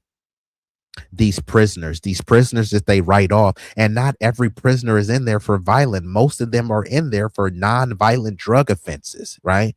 So, I mean, is that what we want as America? A prison full of a bunch of druggies? Okay, I get it. They shouldn't be doing drugs, right? But then why are we demonizing someone that's a druggie, but not demonizing the companies that supply all the drugs, i.e., the Sackler family, getting people high off opioids, the people that are pushing the fentanyl, right? These are billionaire corporations that are getting people high, right? Trump is not going after them. He's going after the rank and file peasant proletariat class, you know what I mean? But somehow people think that he's some populist. Okay. Figuratively speaking, by telling us there was no border crisis when clearly there was. Emergency efforts were necessary. Now, do I like what I'm seeing in the streets of America in terms of ICE grabbing people up, snatching people off the streets, detaining folks? No, I do not. Do I like them saying, hey, we're going after the criminals, and come to find out your definition of criminals is anybody who crossed the border illegally, as opposed to the impression you gave us that these was real bona fide criminals that was doing harm to American citizens? No, I don't like that either. And there would be some modifications that took place, but make no mistake about it, we wouldn't have a border crisis under my watch. Hell no. We wouldn't have this crime that exists in the streets of New York. You wouldn't hear about me saying defund the police. We ain't defunding any police. I'm calling 911 when there's a problem. I know you're calling 911 when there's a problem. I'll be damned if I'm going to have less police officers out there. There's going to be more. That's me. I would focus on a flourishing economy and making sure we did everything we could, because I believe when you have something to lose, you know how to behave. When you have something to lose, you know how to behave. If you have nothing, you have nothing to lose. And as a result, you're More buzzwords and bumper stickers. What the hell is he talking about? He's saying a bunch of words. No, the border wouldn't be open on my watch. No, the crime wouldn't be rampant on my watch. I'm not going to defund the police. So once again, the crime every year, every president, don't they run on crime? Since every president runs on stopping crime, crime is at its lowest levels, but then they're still saying, I'm going to run on stopping crime, but crime is being stopped, right? No, it's not being stopped enough. Okay, so how do you fix that? Oh, we need more money and more cops. All right, cool. So what exactly are they doing? Just walking around? Right, because what exactly are these cops doing to stop crime? They never say that. All they say is that they're going to get more cops on the payroll to drive around. So it's really more cops giving traffic tickets, because even when they hire more cops the very next year, oh, we have an issue with crime. Okay, what y'all need? More money and more cops. Okay, now you'll have more money and more cops. Oh my God, the crime. It's like, God damn, like, are you guys doing anything except whining about crime? Let's get back into it. And this video is almost over, and then I'll transition into my next story. Is voter ID law racist? willing to tear down anything, even if it's America, because you feel betrayed by a country that's supposed to be looking out for you and positioning you to thrive instead of wallow in misery and suffering. So, of course, I would pay attention to the economy. I would pay attention to all of those things. But I think in the end, when I look to answer your question directly about President Trump, everything he does is not wrong. But a lot of things he's done is not right. I don't know about the tariff wars. Okay, I think ICE and their behavior is excessive.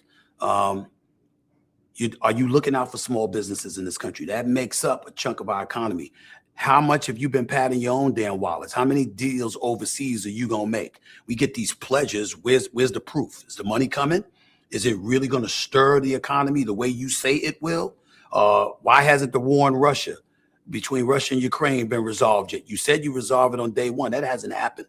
So there's a lot to complain about when it comes to him. I just don't believe that the way to go about addressing it is denigrating and excoriating our commander-in-chief when he's the one that 77 million plus people voted for to represent the United States of America. I think it's counterproductive, and I think ultimately it works against us. You come out of a tradition of sportscasters going back to Howard Cosell. Do you think about him sometimes? And all the time, because I idolized him. The two people that I idolized most in the world of sports was Howard Cosell and Bryant Gumbel. And one of the great, great blessings that I have in my life right now is that Brian Gumble is one of the people I communicate with, because whatever it is that I want to do, whatever it is that I have done, he was a strong, strong source of inspiration because of his brilliance and his versatility. Whatever it was in the world of broadcasting that you needed to be done, Brian Gumble could do it. And he did it with the gold standard label attached to it. I revere that man. I think that he is one of the greatest who have ever touched this industry. And it is an absolute honor and a privilege anytime I get a text message from him saying, "What's up, young brother? How you doing?" I love that man, and I love what he's done for this industry. And to me, it is not said enough. He did NFL, he did the NBC Today, he did, so many different things. He did HBO with Real Sports.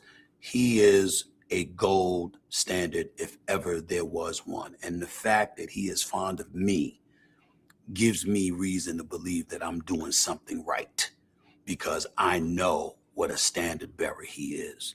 And him and Howard Cosell were the two people that I idolized most growing up.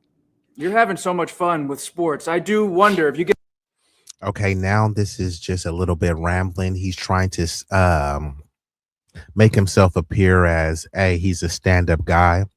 So I'm just going to pull this down and I'm going to bring up the next story.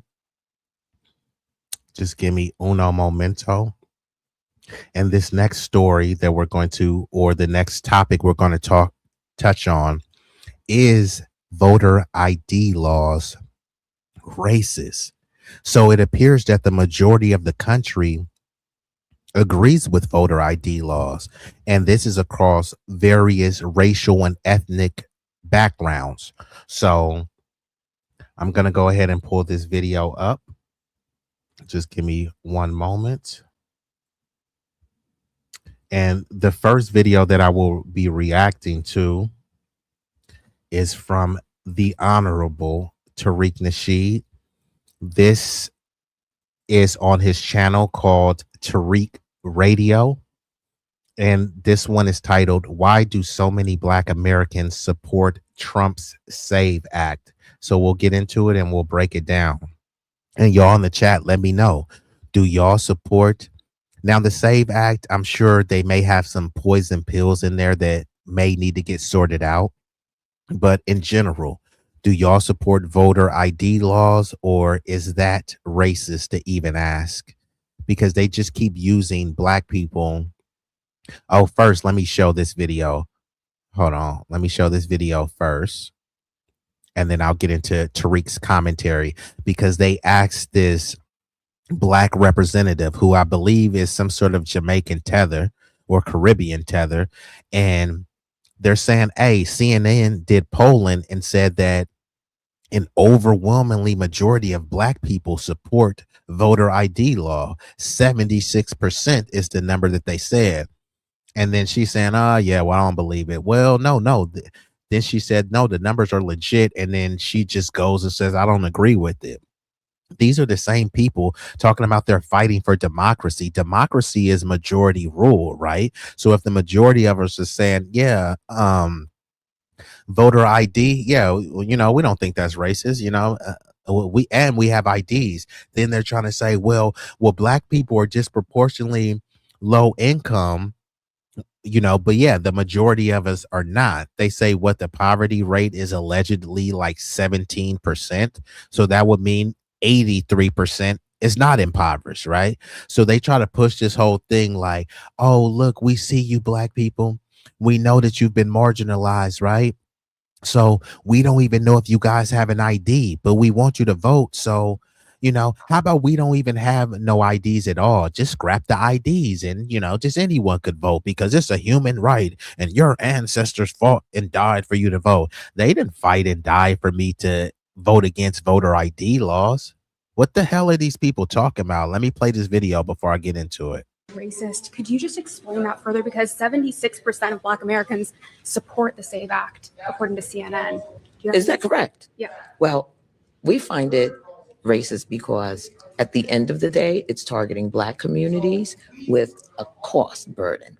We've been through this historically, right? Where we've been prohibited from voting because we didn't know how many bubbles were in a soap bar. And so this is just a new iteration of that. And we're very focused on defeating it. But if 76% of Black Americans support That- voter ID, then I don't believe that 76%. CNN reported it. Well, that's Check out the possible. polls. That's possible. Okay. But I do not agree with it. Okay, hold on, man. Okay, this dude. Okay, so y'all heard what she said. She said she doesn't agree with it. It's not about what you agree with. The majority of Black communities said no. Voter ID law is not racist. We got ID. Hey, not a big deal. The majority of American voters don't usually agree on anything in unison, but they do agree that voter ID law is not racist. But here you have the Democrats framing it as it's going to hurt Black people. The Democrats, neither party cares about Black people, especially the Democrats. So even if it was going to hurt Black people, the Democrats wouldn't do anything about it. They never do anything about anything that hurts us. They'll say, oh, look how the Black people are being hurt. Look what happened to the Black people. So in order to process and rectify how Black people were mistreated, we're going to flood the border with immigrants. That should help the Black people, surely, right? Yeah, Black people were marginalized, and the way we're going to help them is by giving money to Asians. That will help the Black community, right? So we're going to get into this video. This is going to be Tariq Nasheed giving his commentary on why do so many Black Americans support the SAVE Act. Hey, man. Hello. Man. We got a tax in your eyes, man. This is him on TikTok doing some battles. So various random people pop up on TikTok to do the battle. So I'm fast forwarding that into his commentary. Oh, she was cool. Yeah, she wasn't rude. So she's cool, but the cake soap was caking. And at least she admitted she had that wig was wigging. She had a wig on. I said, we got to talk for a minute. Yeah, and the knuckles, that's what we saw, them knuckles. Yeah. Yeah. And she was cool. She was cool. We got to do a battle, ladies and gentlemen. It was, what was that? It was this congresswoman, this representative, this politician. She's Caribbean. And it was a reporter ran up to her because this politician, this Black politician from the Caribbean, I can't think of her name right now, but they were really pushing against the SAVE Act. You know, the SAVE Act is basically where they're going to require you to have an ID. You got to have an ID to vote. You got to have an ID to vote. That's going to stop a lot of the illegals from coming over voting. And Yvette Clarke, yes, Yvette Clarke. Yeah, so they ran up on her and they let her know, yeah, Yvette Clarke, you guys are protesting against the SAVE Act. And, you know, this Yvette Clarke was running around saying it was racist. Oh, that's going to stop Black people from voting because Black people got to get ID. We don't be having IDs and all that bullshit. And then this reporter had some receipts like, hey, CNN did a poll and they said, how is this voter suppression? And the thing is, the Democrats don't care about voter suppression.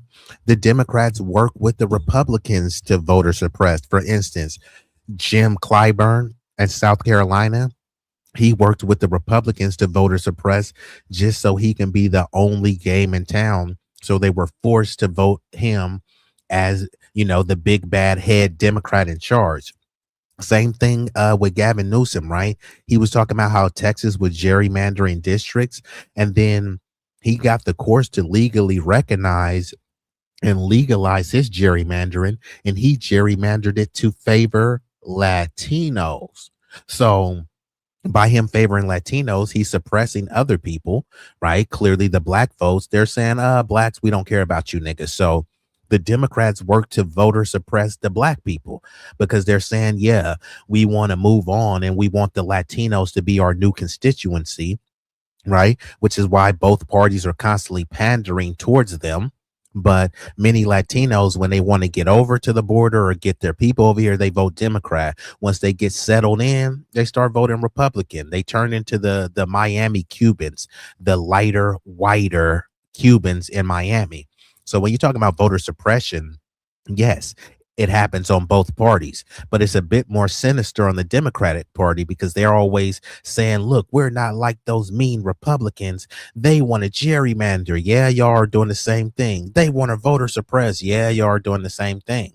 They voter suppress the black people in favor of other people, which is why they use goofy terms like people of color, because it's supposed to make you think about black people, but they use that so you think about black people, and then they use all these other groups as a buffer group to pass their agenda. Look at what's happening to black people. Black pain, black civil rights leader said this, black. Okay, now we're time to dole out some resources. And then no one says the word black. They start saying people of color. And then when you start looking in there, it's a bunch of people that could almost pass for white claiming they're a person of color. So when the resources get doled out, guess who's at the bottom of the person of color stratification system? Guess who's at the bottom of the marginalized, overlooked group minority status, right?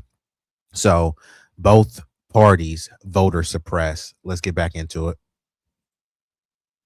And 76% of black people that they polled were for the SAVE Act. And she's like, oh, no, I don't believe that. I don't believe. No. She showed it. And yeah, it's the majority of black people are for that. Oh, then she started babbling. Listen, I want y'all to understand. Yeah, a lot of us, yeah, she's Jamaican, by the way. Yes, many of us are for that. We don't have a problem with you having to have ID. We don't have a problem with that. Listen, foundational Black Americans, we're tired of being treated like we're incapable adults. That whole narrative that voter ID hurts black people, no, that's rooted in a low expectation stereotype. Listen, most black adults, most foundational Black Americans, we've had IDs. We've always had IDs. Well, they did something like this in Atlanta where they were talking about how Kemp and other Republicans were gerrymandering the districts to disenfranchise black voters, which they were doing that. However, there ended up being a record turnout. So yes, the obstacles are always going to be against us, but if you want to vote, then there's going to be ways, there's going to be hurdles, but there's going to be ways to overcome those hurdles. So yeah, when these big bad voter ID laws were implemented in places like Georgia, there was record turnout, especially among blacks. So appears we do have IDs after all. Stop this nonsense where we ain't got no ID. It's hard for us. We don't know how to get an ID. We've been here for hundreds of years. We know how to get damn ID. We're the most documented people, man. We go to somebody's grandma's house, your whole family tree's information is under her mattress. We keep ID and paperwork. Let's stop letting these people get that lie off that we don't have ID and don't know how to get it. Bullshit. If you were sexually abused while in a juvenile detention facility, you may be entitled to $580,000. That's bull. Man, we need ID to work.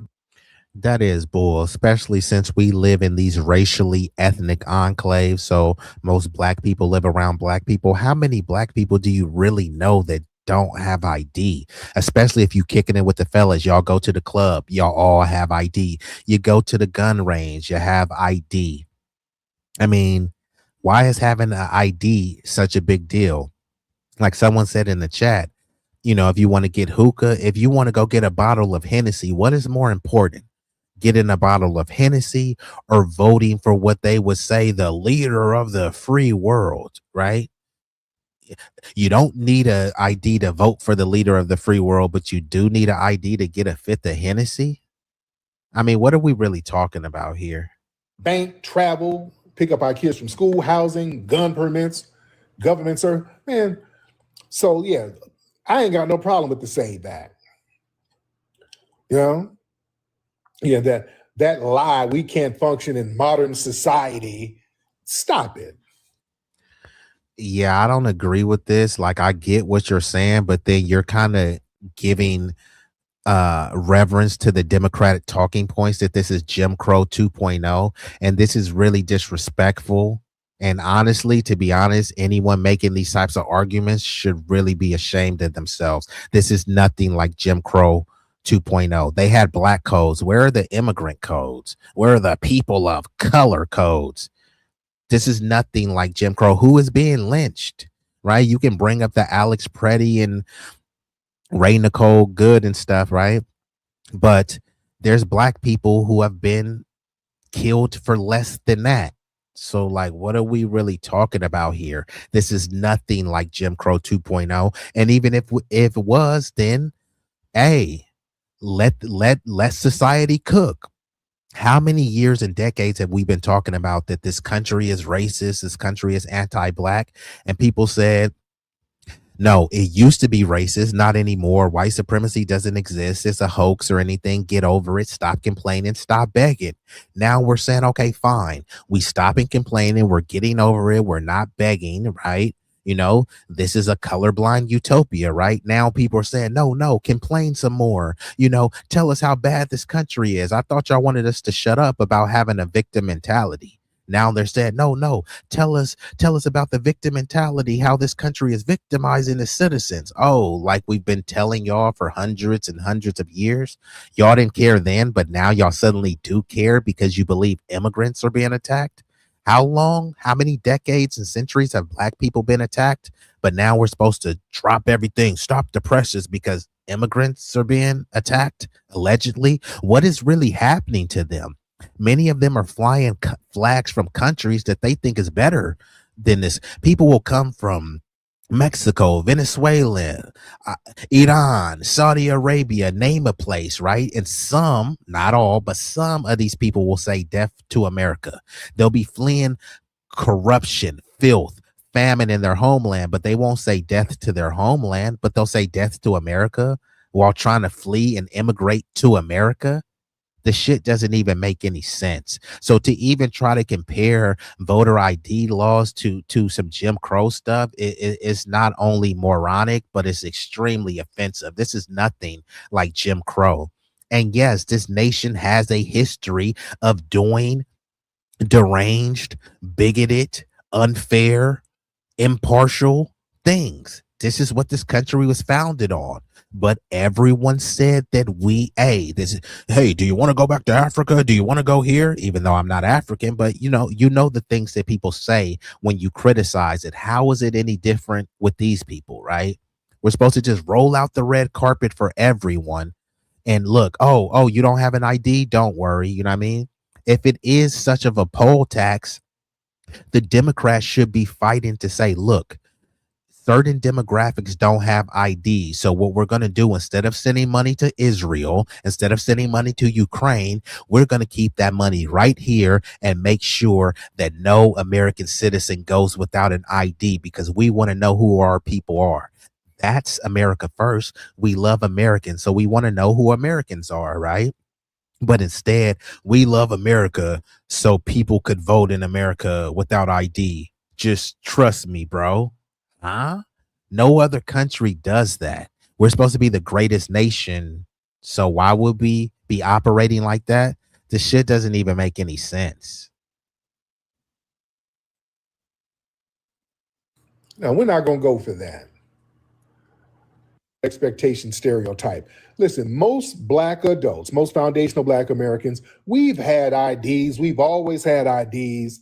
Stop this nonsense where we ain't got no ID. It's hard for us. We don't know how to get an ID. We've been here for hundreds of years. We know how to get damn ID. We're the most documented people, man. We go to somebody's grandma's house, your whole family tree's information is under her mattress. We keep ID and paperwork. Let's stop letting these people get that lie off that we don't have ID and don't know how to get it. Bullshit. That's bull. Man, we need ID to work, bank, travel, pick up our kids from school. Yes, but both parties are not saying that. Trump is not saying instead of sending 40 billion to Argentina, let's make sure our American citizens, everyone has ID. It wouldn't, I doubt it would even cost 40 billion. Neither party is saying that. Trump is just saying here, let's have voter ID law, and then they'll throw some poison pills in there. Everyone agrees with voter ID law. You don't need to make it excessive and turn it into a nanny state. But the Democrats are just saying, oh, it's so hard for these people to get down to DMV. It's so expensive. Fine, if it's so expensive, if it's a matter of money, why don't you subsidize them like you subsidize everything else? Notice how these NGOs are always flush with cash for migrants, but suddenly there's no money for citizens. There's a bunch of them where they'll go down. It's funny because when you go down to the NGOs, they check your citizenship status. Oh, you're an American. Get out of here. Go pull yourself up by your bootstrap. Oh, you're an immigrant. Here, come over here. This program was specifically designed for resettlement. Huh? What country could you go to and they're going to resettle you? Right now, when people come over here and tell that lie, I only came here with $2 in my pocket. Okay, what city or what state in America could you migrate to? Could you relocate to with $2 in your pocket, right? People would say that you're stupid. If you live in New York and say, hey, I'm going to move to Utah with only $2 in my pocket, people would be like, man, that's kind of dumb. But somebody comes from Venezuela or Brazil with allegedly $2 in their pocket. Okay, fine. Y'all came with $2. Where did you sleep for the first night, for the first week? You only had $2.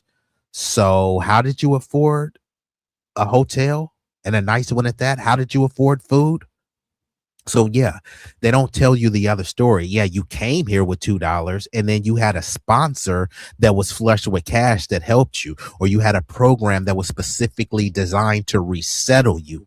The opposite of pulling yourself up by your bootstrap, you know what I mean? But we're supposed to champion on more of this stuff. And then these people come over, and then there's been instances where people have accidentally voted and they say, oh, well, the number wasn't large scale. How do you really know? Because many people that come over here, they have fake IDs. So if all you have to do is show your ID, which the Democrats don't even want you to do, there's many people that have fake IDs. There was a story where a black woman had blew the whistle and said that she was giving out thousands of IDs to undocumented immigrants, charging them like 200 to 400 a pop. She blew the whistle. Guess who got fired? Her. Right? And nothing ever happened. Just type in right now, illegal CDLs in California.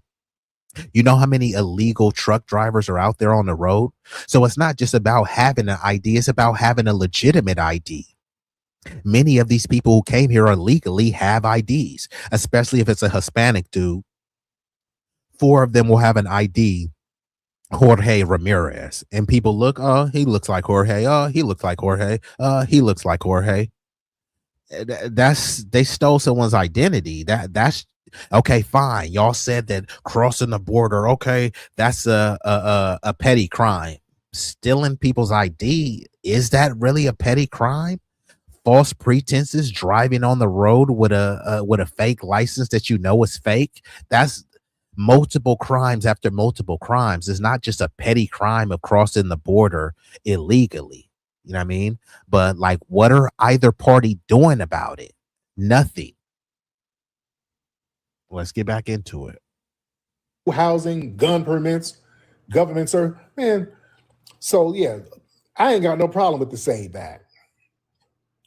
You know, yeah, that lie, we can't function in modern society. Stop it. No, we're not going to go for that. And listen, voting integrity, ladies and gentlemen, that's a civil right issue.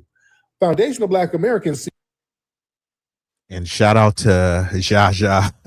You're right. It's not just diabolical. It's insidious and very sinister.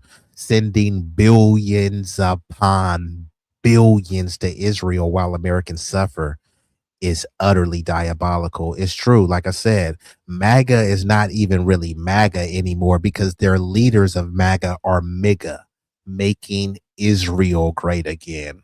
That's what it's really about. We fought and bled and died for the right to vote. We did. And we want to protect that vote from her mattress. We keep ID and paperwork. Let's stop letting these people get that lie off that we don't have ID and don't know how to get it. Bullshit. That's bull. Man, we need ID to work, bank, travel, pick up our kids from school, housing, gun permits, government service. Man, so yeah, I ain't got no problem with the SAVE Act. You know? Yeah, that lie, we can't function in modern society. Stop it. No, we're not going to go for that. And listen, voting integrity, ladies and gentlemen, that's a civil right issue. Foundational Black Americans, see, we fought and bled and died for the right to vote. We did. And we want to protect that vote from dilution. We don't want people to come diluted. We didn't fight and do all that for some weirdo to pop over here illegally voting and then doing some janky shit against us. We don't want to do all that and then somebody just hop over a border and then they can just vote after all those shit we went through. No.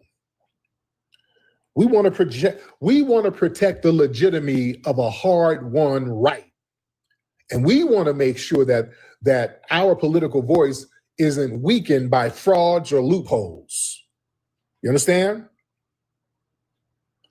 We don't want that. Because we know what the con game is. We see through it. It ain't for us. Let's stop playing. We already know it's a con game. Listen. And it is a con game. The voter ID, look, fine. If Democrats want to move on and have this new constituency of illegal, undocumented people who they plan to give amnesty or a pathway to citizenship so they'll be citizens, right?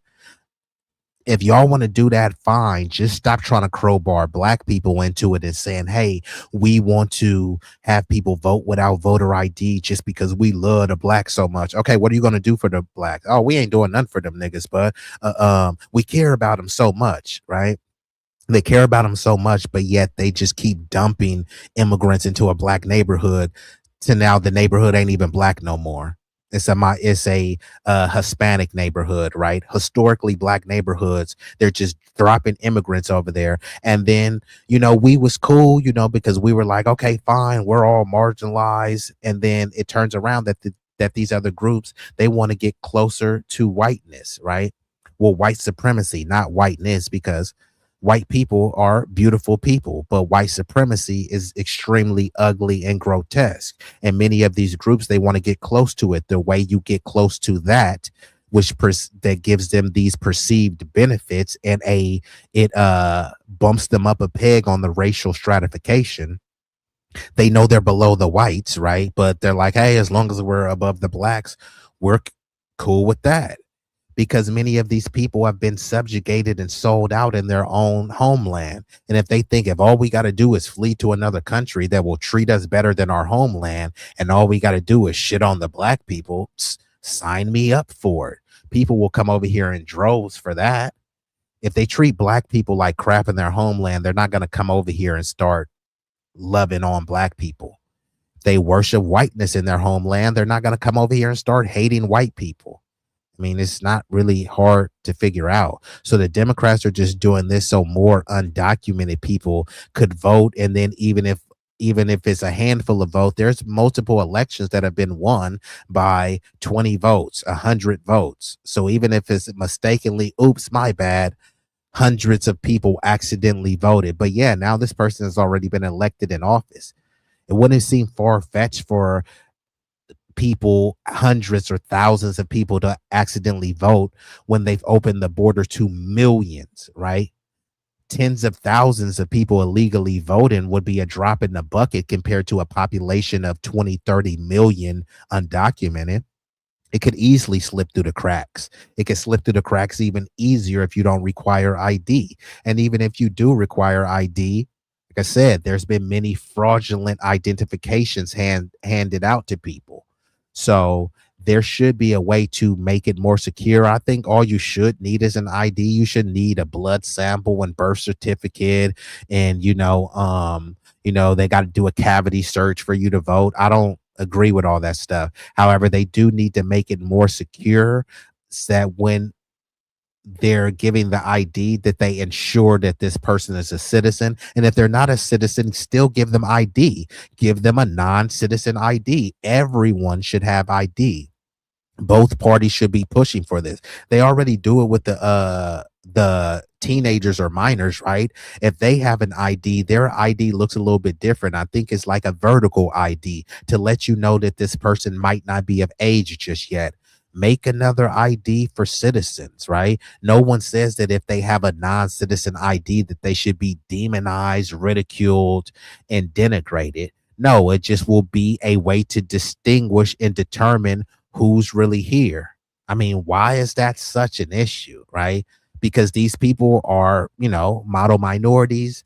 They're not committing any crime. So why would you not want to be identified? You're not a citizen. So now we're just saying that that's on paper.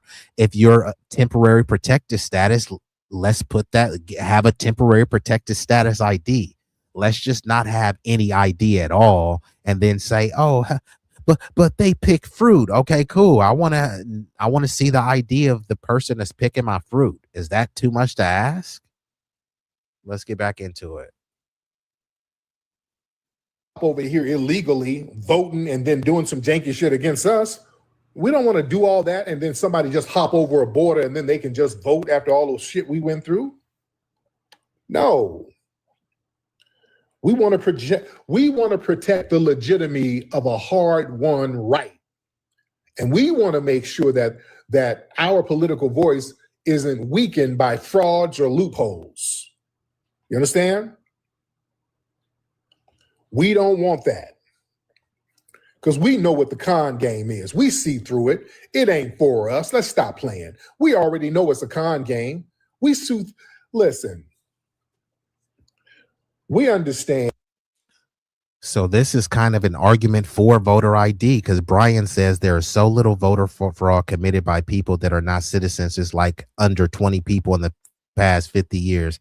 I doubt that is that low. And then also, if they're not checking for it, the numbers could have been astronomical, but they weren't checking for it. So you really don't know what the true number is. But I'll take it at face value and say that this number is accurate. It's only been 20 people in the past 50 years. For me, that's 20 too much. But if you're saying it's not a widespread issue, then what is the issue with voter ID? So if you're saying right now there's no voter ID laws and there's barely any fraud committed, so if they pass a voter ID law, what will change? Barely any fraud will be committed, right? There's no fraud barely being committed now, according to you. And then if they pass voter ID law, fraud will barely be committed. So what is your issue again? And that unchecked systems invite abuse. If a voting system don't verify citizenship or identity, that opens the door for a lot of non-citizens to come in and influence elections directly or indirectly. And while I do agree there are some poison pills and some kind of disingenuous things being put into the SAVE Act, this comment is a bit disingenuous as well when you're saying they want to limit women's ability to vote, because you're broadly saying women as if this just is a blanket this is blanketly applicable to all women, but it's a specific demographic of women. And instead of saying, hey, look, the SAVE Act is going to prevent that, why aren't the Democrats doing anything? Because they try to say, oh, what about the women who changed their last name and all this other stuff? Why aren't they proposing something to make it easier for those women to have accurate documentation? Instead, you're saying they don't have accurate documentation, so they don't really need ID laws. No, they don't have accurate documentation. And as Democrats who really believe in democracy and the power of voting, we're going to help these people get the correct documentation. Why the Democrats are not saying that? All they're saying is the women don't have correct documentation. What are you going to do about it? Vote against the SAVE Act. Okay. Why won't the Democrats present a voter ID law that takes that out? present a voter ID law since the majority of the American people agree with it. Take out the voter ID law and then say, hey, we're also going to help people who are disenfranchised get IDs so that more people have accessibility to voting. They try to say voting is a human right. Okay, so why aren't you putting forth the resources to ensure that everyone enjoys the benefits of that human rights? Instead, they send billions and billions to Israel, who gives their health care for people free. People in Israel get billions in healthcare for free. Meanwhile, we're saying, we want people to vote. It's just some people don't have IDs. How about we stop sending billions and make sure everyone here has an ID? Even if someone came here illegally, right? They should have an ID. They should have an undocumented non-citizen ID. Someone should have a temporary protected status ID. We're the greatest nation on earth, right? But we can't figure out how to give people IDs. Doesn't even make sense. Let's get back into it. That vote from dilution. We don't want people to come diluted.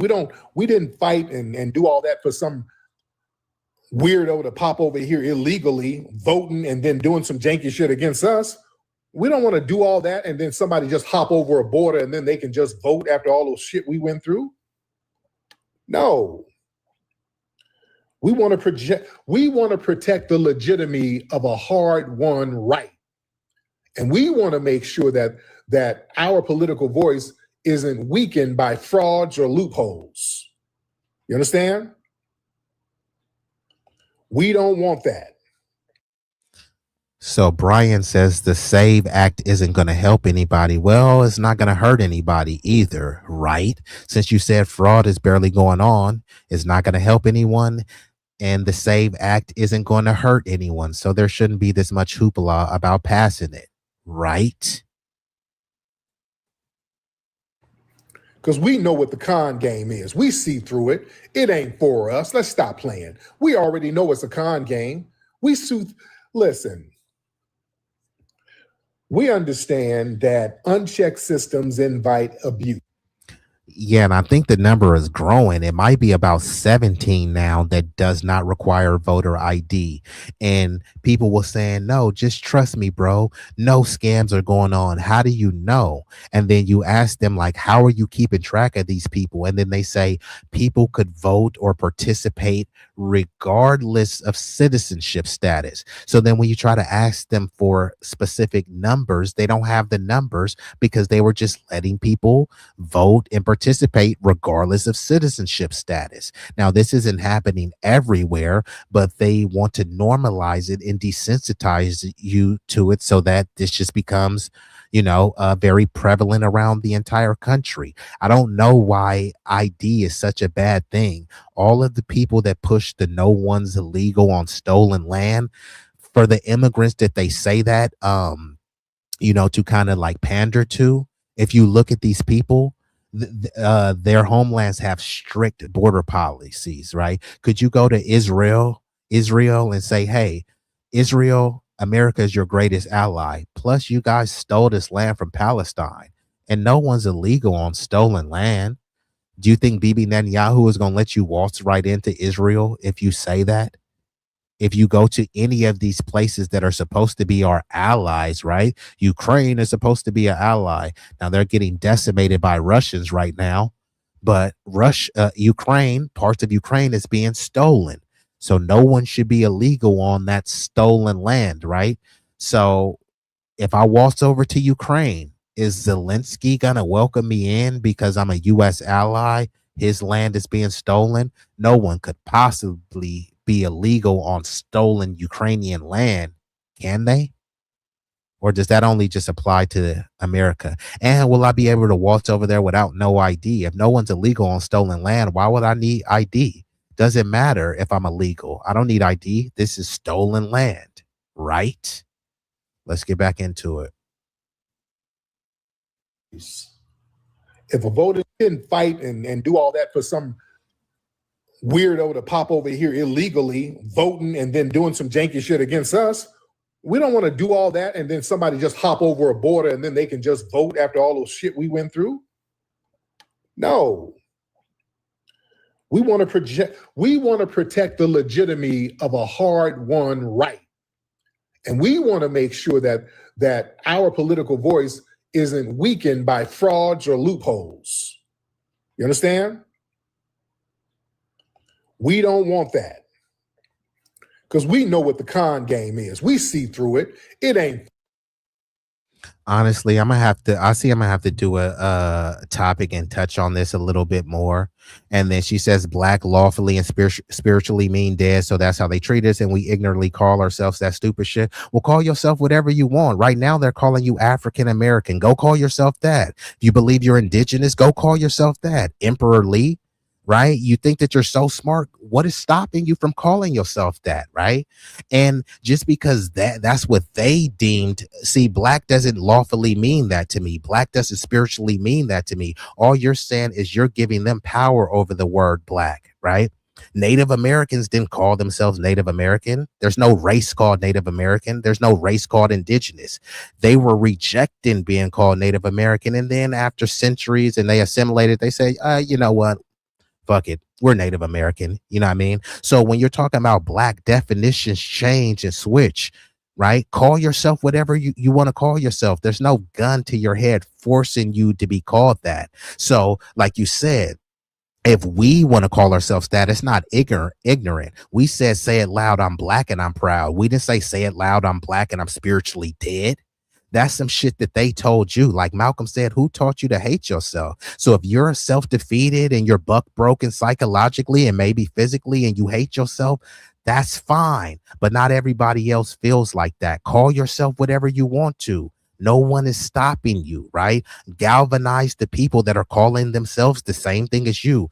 Don't try to wag your fingers at people that choose to call themselves black, right? Because based on the definition, what does white mean, right? Angelic and pure and all this other type of stuff.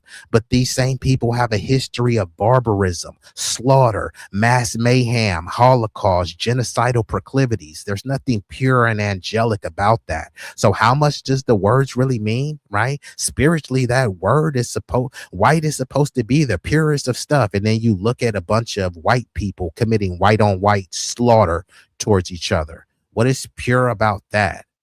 So yeah, this comment was pretty stupid, but call yourself whatever you want. I'm going to continue calling myself a foundational black American freedman. And I'm not pushing that on anyone else. Identify how you identify. Just stop kind of whining to people. You know, it's the same people when they say, why y'all call yourselves black? Black is a color. So is white. White is a color. Same thing with people that are saying, I have brown skin. Oh, you mean a color? Asian people who came over, and many of them have the same complexion as white people. They were called yellow, another color. You know what I mean? So yeah, no one is saying that their skin is exactly black as an ethnonym. So it means more to people than whatever, you know, someone has instilled in your head. Let's get back into it. For us, let's stop playing. We already know it's a con game. Listen, we understand that unchecked systems invite abuse. If a voting system don't verify citizenship or identity, that opens the door for a lot of non-citizens to come in and influence elections directly or indirectly.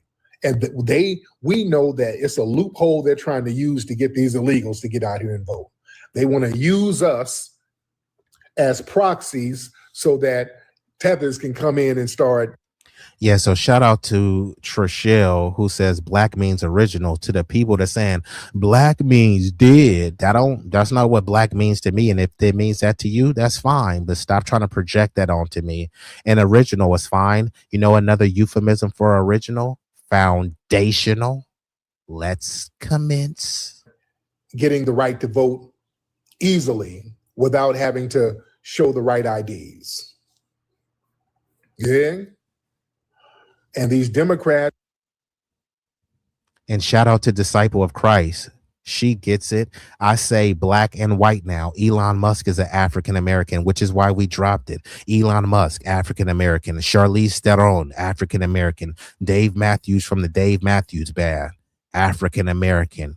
French Montana, a Moroccan Arab, African American. Cynthia Erivo, who is a Nigerian British woman, comes over to America, African American. Idris Elba, an African British dude, comes over to America. He's African American. So no, that was a erasure term. And RIP to Jesse Jackson, him, the DNC, the some Jews, the bootleg boule, they came up with that term. The only reason why they came up with that term, it was a term to ethnically erase us, but also make us comparable to immigrants. And so people like Elon Musk could come on and tether onto it. Someone like Zoran Mamdani, who's Indian but born in Ugandan. Uganda is in Africa. So Zoran Mamdani checked the box that he was African American, and then he started making a case that, hey, yeah, it would make sense why I'm African American. So we've dropped that term because not even all of us came from Africa. It's mathematically impossible. Some of us came from Africa. Some of us were already here, and they were reclassified as Negro, colored, mulatto, octoroon, and all of these other things. You know what I mean? So there were Black indigenous people here, and there were Black people enslaved. Of the transatlantic slave trade, less than 5% of the slaves came to what's presently known as the United States of America. For almost 60 years, there was nothing but let's just call it slave farms in America, where they were just breeding slaves, homegrown slaves here. You know what I mean? So there's an ethnogenesis. The ethnogenesis of us being foundational Black American freedmen is us having ancestry of some enslaved Africans, some Black and melanated indigenous, and some European. That's the admixture that makes a specific, distinct ethnic group. It's called an ethnogenesis. And this is why people dropped the term African American, which was exclusively supposed to be for us, but then it made it to a tether type of thing where someone comes from Senegal and they say, hey, I'm African and I have American citizenship. I'm African American, which is what Obama did. But now that we said, okay, fine, we looking at it, because we used to try to be all inclusive and say, hey, we all one big global Negro. We are the world. We are the people. We were brought up on this Pan-African BS, but Pan-Africanism isn't even practiced in Africa, and we're American, right? The people that are really standing on American lineage, they don't know anything about Africa, have never been to Africa, and our lineage has a longer continuity in this land than many of those African nations, right? My people are in this land longer and have built longer than presently than Ghana or Nigeria has even been around.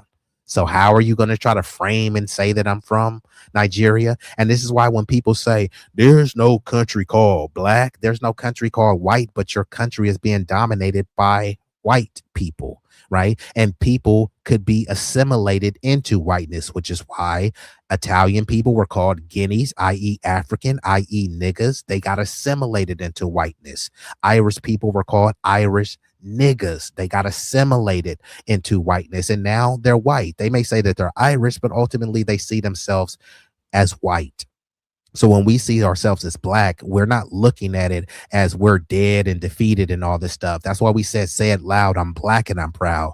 Not say it loud, I'm African and I'm proud. And nothing against African ancestry and being African. But what I'm saying is we lean into our American lineage because we're proud of that. And many people want us to distance and detach ourselves from America, while this is the place that they're trying to immigrate to, that they're trying to tether to. When you think of a Black person, you think of a foundational Black American. Now, due to, if you believe in the racial constructs, there's other Negroid people around the globe. But when you think of a Black person, just a common Black person or even a celebrity, you think of a foundational Black American. Michael Jackson, Michael Jordan, Mike Tyson, Beyonce, you know what I mean? Anybody, you could just go through the random names of people, Snoop Dogg, Dr. Dre. You think about Black people here and from here, even though there's Black people everywhere. But where do Black people everywhere come to get it popping? Here in America. Why? Because we've already laid the foundation for them to come. Let's get back into it. And we want to make sure that our political voice isn't weakened by frauds or loopholes. You understand? We don't want that.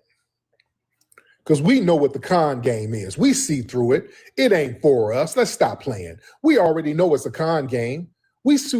Listen, we understand that unchecked systems invite abuse. If a voting system don't verify citizenship or identity, that opens the door for a lot of non-citizens to come in and influence elections directly or indirectly. And we know that it's a loophole they're trying to use to get these illegals to get out here and vote. So Brian says that the talking points are headed towards a white racist. What talking points are specifically aligning with a white racist? And 2 + 2 is 4, no matter who says it. So if there's a hillbilly snaggletooth bigot that says 2 + 2 is 4, I'm not gonna say, hey, I like this dude and I want to have a beer with him. I will acknowledge that this bigot said a fact and I will move on. Sometimes there are racist, bigoted, hateful people that make points that are in alignment with others. It doesn't mean that you should start heaping praise on them, but you could acknowledge a fact when it's spoken. Like I said, 2 + 2 is 4, no matter who says it. Now, I'm not going to look and say, oh, this person got the answer right, so now they're a genius. It's just like, no, they got this answer right. And shout out to the hardest working mod on YouTube. Vibrant Lowell says a difference of opinion is welcome, presented in a respectful manner. Thank you. And for the most part, people have been respectful. Even if I disagree with you, even if you get in a little bit trollish, bring some level of sophistication and scholarship, and also have some decorum as well, because we do welcome contrarian views here. We usually dismantle and debunk them, but they are welcomed. So thank you. Let's get back into it. They want to use us as proxies so that tethers can come in and start getting the right to vote easily without having to show the right IDs. Yeah. And these Democrats, they're shocked because they built a false narrative. See, the outrage is not that Foundation of Black Americans support IDs. See, the Democrats assume that Black people would automatically oppose.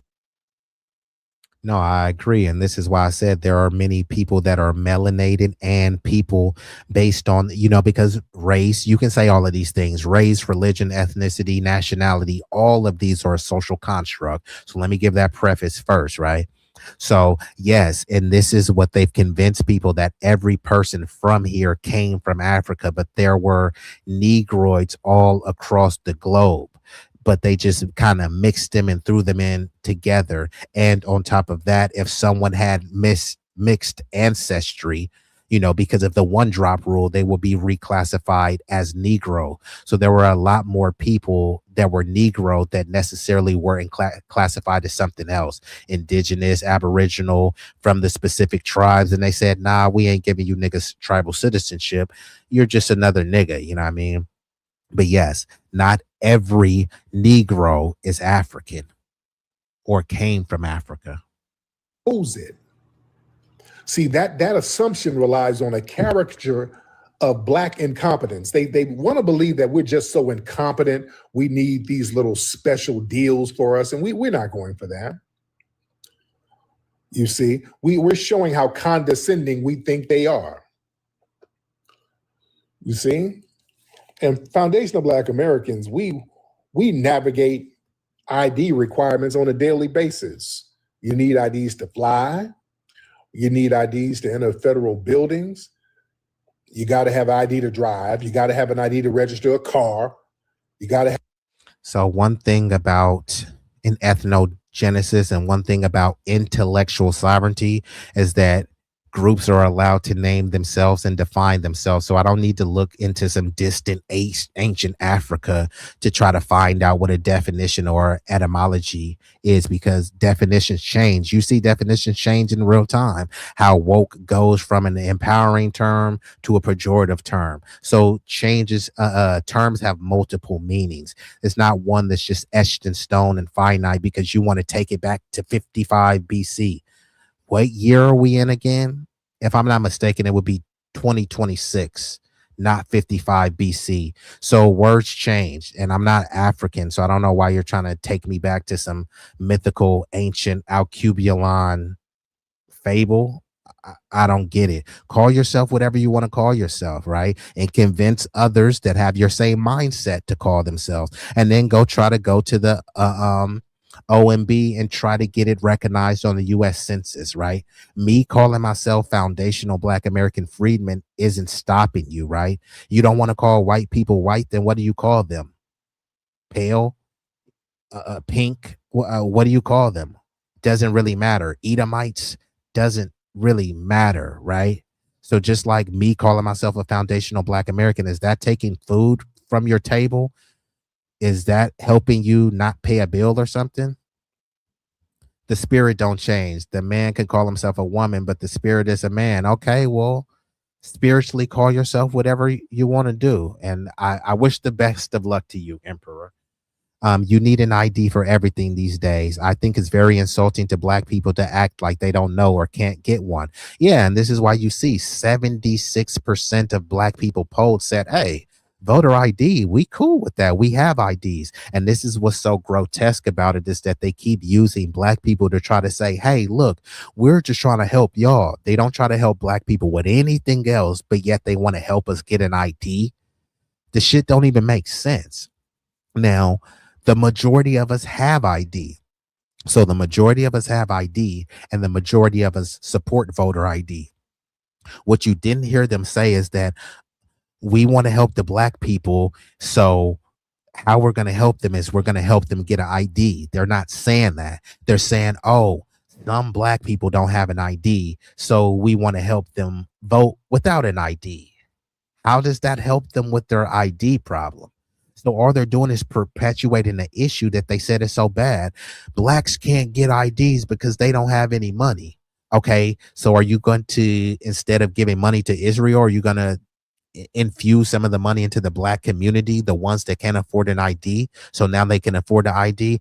No, we're going to push for them to be able to vote without an ID. Huh? But then you said they're still broke. So now they're broke and they don't have an ID. You could at least help them with that. Many of these jobs that people apply for, they say, okay, cool, we're going to give you the job, but show me your ID and your social. Oh, my bad. I live in a low income neighborhood. I'm too broke to get an ID. Oh, sorry, we can't hire you. Right. So how is the Democrats helping them by saying they don't have an ID? And that's fine. They still should be able to vote. Yeah, they still should be able to vote with an ID that you help them get. But suddenly there's no talk of that. Even the Republicans are not talking about helping people get an ID. So, this issue is just being used as a political football. Everyone should have an ID, undocumented people included. Have an ID to apply for benefits. You got to have an ID to cash checks. If you want to buy some liquor, you need a damn ID. See, that assumption relies on a caricature of Black incompetence. They want to believe that we're just so incompetent, we need these little special deals for us, and we're not going for that. You see, we're showing how condescending we think they are. You see? And foundational Black Americans. So if it's not just an ID that's needed, let me know what else is. And I already said earlier that Trump is trying to insert some poison pills in there that I believe is going a bit too far. However, the Democrats are just saying, oh, no, this is bad. The Democrats, most of the American people support voter ID. So the Democrats should be saying, look, Trump has this SAVE Act. This is our version of the SAVE Act where we support voter ID, but they take the poison pills out. The things that they think is too bad and disenfranchises women and other people, the Democrats should be showing a way to pass this law in a more humane or a more just way. Instead, they're just saying, nah, people shouldn't have to vote. People shouldn't need ID at all. Okay. People need ID for other things as well. It's not just voting. So if you've identified a segment of the population that doesn't have ID, and this is your base, why aren't you helping your core base get IDs? Not just for voting, just for them to have it. They're U.S. citizens. U.S. citizens are supposed to have ID. When someone gets pulled over, right? When someone gets pulled over, you're supposed to have an ID. If you don't have your ID on you, they can ticket you. They might not ticket you, but they are within their rights in legal parameters to ticket you. Would you want people just being ticketed for walking around without an ID? No. So let's help these people get the ID. Don't send no more money to Argentina, no money to Israel, no money to Ukraine, none of those things until we get our American citizens taken care of first. America first, right? That should mean Americans have IDs first before you can try to say, hey, let's go help Milei in Argentina, right? What's more important, going into Venezuela to get Maduro or having our people with ID so that we can vote in what they say free and fair elections? We navigate ID requirements on a daily basis. You need IDs to fly. You need IDs to enter federal buildings. You got to have ID to drive. You got to have an ID to register a car. You got to have an ID to apply for benefits. You got to have an ID to cash. Which is not why I'm not a Republican or a Democrat. Every one of us should be independent. Now, you can vote Republican, you can vote Democrat if you believe they align with your interests, but I am an independent. I didn't vote for the Republicans and I didn't vote for the Democrats, and I won't vote for either of them unless they put forth tangible legislation that is going to specifically target my community for enrichment and enfranchisement. And I support universal policies that help uplift the country because I am America first. Neither party is putting forth that. They're having these little culture wars. They talk more about trans bathrooms than economic issues, than economic kitchen tables, right? They talk about the Epstein files and we're a nation of laws, yet no one is being arrested from the Epstein files, right? So yes, both parties are the same. So I'm not framing this as if the Republicans are good. Both parties suck. Did you not understand? Two fangs on the same viper, two cheeks on the same booty. They're just two separate teams in the league, in the same league. They're beholden to the establishment. So yes, neither party is going to do anything for you unless people come together and put their cognitive dissonance to the side, put their bigotry to the side, and see that, hey, like George Carlin said, it's a big club and you ain't in it. Instead of worried about BLM and George Floyd and calling black people niggers, hey, you should be trying to come together with them because they're not suppressing you, they're not subjugating you, and they're not oppressing you. But people that look like you are. And the only way you're going to be able to stand up to them is if you have a mass movement, right? You're not going to be able to do that just simply whining online. You're going to need to organize, strategize, and mobilize offline. So then when we show up to these politicians and as black people demand intangibles, as white people demand intangibles, Asians and all this stuff, and we're all forming a cohesive unit and coterie, then they have no choice but to bend the knee to our will. Instead, if they keep us fractured, they're going to continue bending over and spreading cheeks for the establishment. And many people are allowing them to usher in a police state because they keep blaming, you don't want BLM to come back. You don't want a bunch of George Floyds running loose. So then people are like, oh, okay, cool. Give the police more money. And now they're crying and saying, defund ICE. ICE is just immigration police. Even if you defund ICE and abolish ICE, they still have INS and DHS.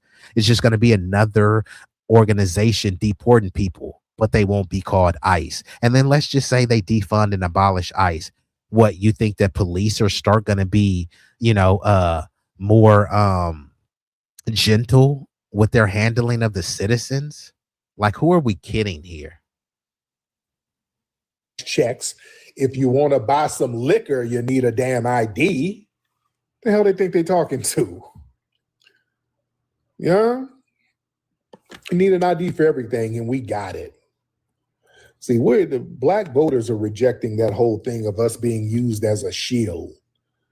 See, they use us as a rhetorical shield, and they want to do all that. Well, we got to oppose this because it's going to hurt black people. without actually asking us. And it's really a proxy for other people. And we're like, we ain't being no proxy no more. And look, the SAVE Act to us, it aligns with fairness. It's not exclusion. Yeah, we're fine. We're not even asking for special treatment. We said, okay, we just want everything to be equally applied. And if an ID is required for everything else in civic life, voting should not be treated as an exception that invites a whole bunch of exploitive tethers. We don't want that. And right now, Foundation of Black Americans, we're becoming more politically independent. We're not letting them scare us with none of these scare tactics. And you better believe that the Foundation of Black American delineation, that has something to do with it, see? See, these people are seeing in real time how this delineation is affecting a lot of things, ladies and gentlemen. Do you understand that? They can sit up here and lie to themselves in these little chat rooms all day and act like it's just a small group of people cornering around at a clubhouse somewhere calling themselves FBAs. You can play games with yourself if you want to. You see these polls coming out. That's based on delineation. You see these politicians not getting elected. What's up, Kamala? That's based on delineation. You see these ICE trucks getting people the hell up out of here.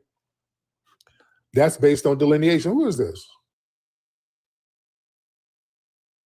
Okay, so let me transition into the next video, which is on the same topic, and then I'll get ready to shut her down. This video is going to be a reaction to Tim Black. He's touching on the same topic. It's titled 76% of Black Americans support voter ID. Democrats don't care. So you can find this on Tim Black's channel. Let's get into it. Civil rights and is racist. Could you just explain that further? Because 76% of Black Americans support the SAVE Act, according to CNN. Is that correct? Yeah. Well, we find it racist because at the end of the day, it's targeting Black communities with a cost burden. We've been through this historically, right? Where we've been prohibited from voting because we didn't know how many bubbles were in a soap bar. And so this is just a new iteration of that, and we're very focused on defeating it. But if 76% of Black Americans support voter ID, I don't believe that 76%. CNN reported it. Well, that's Check out the polls. that's possible. Okay. But I do not agree with it. Next up. Yeah, she doesn't agree with numbers or facts or polls or the things that other Black Americans want. I get it. Chuck Schumer last week said that voter ID is Jim Crow 2.0.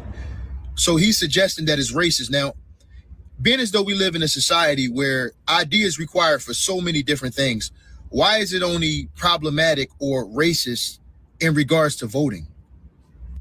And why do Black people keep allowing them to suggest that you're too dumb and too poor and too incapable and too goddamn stupid to go down to your local? Hold on. So we got Brian in the chat. I was getting ready to shut it down. I'm finna drop the link. Brian, come up. Otherwise, I'm gonna get you up out of here because you send a lot of stuff in the chat, bruh. But like, first of all, you don't really tell me how to run my platform, and you're saying a lot of incoherent babble in the chat. You're kind of all over the place. So I'm gonna drop the link. So if you think that you're like really formidable and you have something profound to say, come up here and say it right now. Then. If not, then just get up out of here because I'm kind of tired of hearing what you have to say. You're saying, oh, your IDs on voter. These are not my ideas on voter ID. And realistically, the entire country agrees with me. The majority of the country agrees with me, Brian, not you. And you haven't really made a coherent argument. You're in the chat whining. You know how, look, don't worry. I got a picture of Brian in the chat. Where's he at? Hold on. Let me pull it up right here. I understand. I'm sorry that you have been you. I don't know who. Yeah, hold on. We get the whole fucking point. Why you so aggressive, bro? Let's move on to something else because you got good ideas on stuff. Well, thank you. I concur. But the ID shit is not one of them. Now, the ID shit is not my idea. Right? Because this is how you really sound in the chat.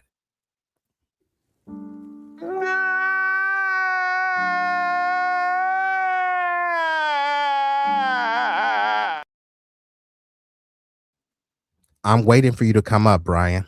If don't, then just stop, right? Because if you got intellectual smoke, come up here and get it in real time then. Since you think that the voter ID is a stupid idea, which is not my idea, right? The majority of the country agrees with this. So either come up or just shut up, Brian. And don't worry, I'm actually this is the last video on this topic. But I may come back later today and do a stream, maybe. DMV and get an ID or a driver's license. Does anybody really take these people seriously, fam? About 83% of the American people, including majority Democrats, support voter ID laws.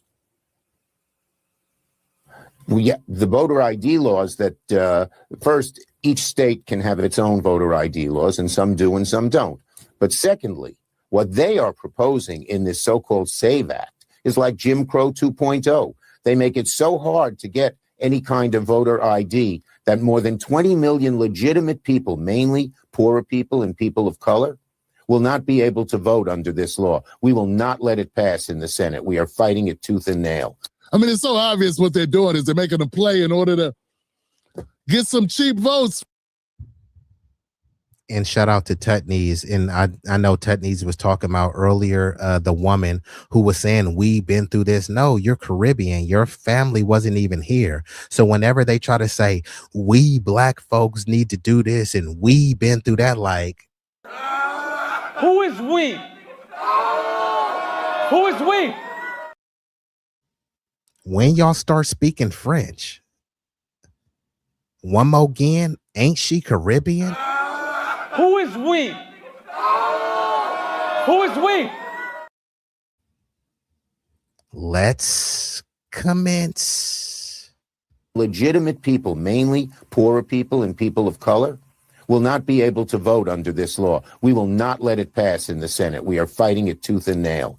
I mean, it's so obvious what they're doing is they're making a play in order to get some cheap votes from people that feel encumbered like they got to vote for them. For the new SAVE Act and for the mega act to pass. On the Senate side, it has very strong support from Brian, you got all this stuff to say in the chat, bro. Click the link, bro. If you scared, then go to church, bro. Get out of here, go pray, go to church, bro. And no, this is not for a soapbox. This is my platform. So obviously people came here to listen to me. They didn't come here to listen to you whine in the chat. But I dropped the link so you can come up here and you can hash out. Since you think you have brilliant ideas, you literally didn't even give any solution. All you said was voter ID is stupid. But you didn't really say why it's stupid and what should be in replace of that. I dropped the link. You can come up. Otherwise, like I said, if you scared, go to church, bro. It's okay. You do seem a bit petrified, and that's okay. Then go to church. Let me get back into it. Hold on.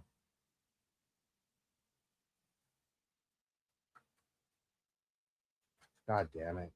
Republicans, but they have a high threshold to cross. So they'd have to eliminate the filibuster to pass these laws. And so what gives me hope is that there are still some people who believe, even if they like what they're getting from this authoritarian regime, they don't want to destroy democracy forever. Because the Republicans want them deported. So I guess if you want to stay here, you got to pick a Democrat.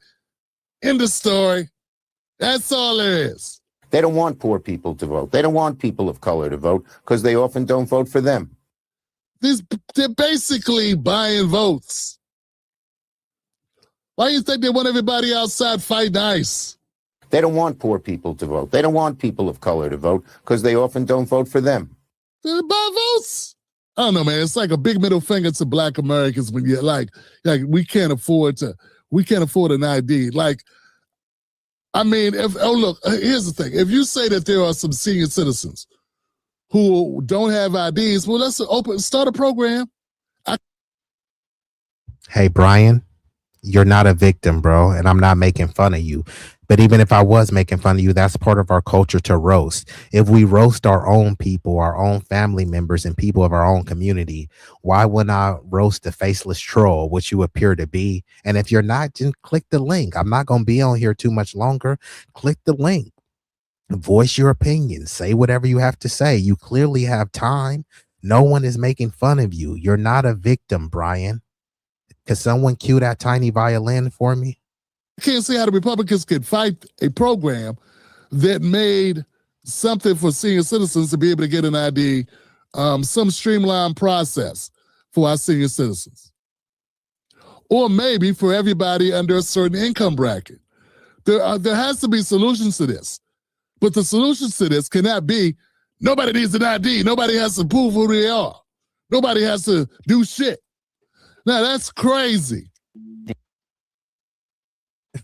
I had to give a shout out to Pamela. Pamela cued the tiny violin right on cue. Appreciate that. The purpose of the SAFE Act is to ban non-citizens from voting in federal elections and also to implement some kind of voter ID law where you would have to show your driver's license when you go to cast a ballot. So the initial version of the SAFE Act that Chip Roy introduced and Mike Lee introduced in the Senate in late January would have required some form of ID at the ballot box that proved you were an American citizen. So something like a passport, for instance. There's an amended version of the SAVE Act that was introduced over the weekend that pares that back a little bit. Some form of photo ID would still be required at the polls to vote.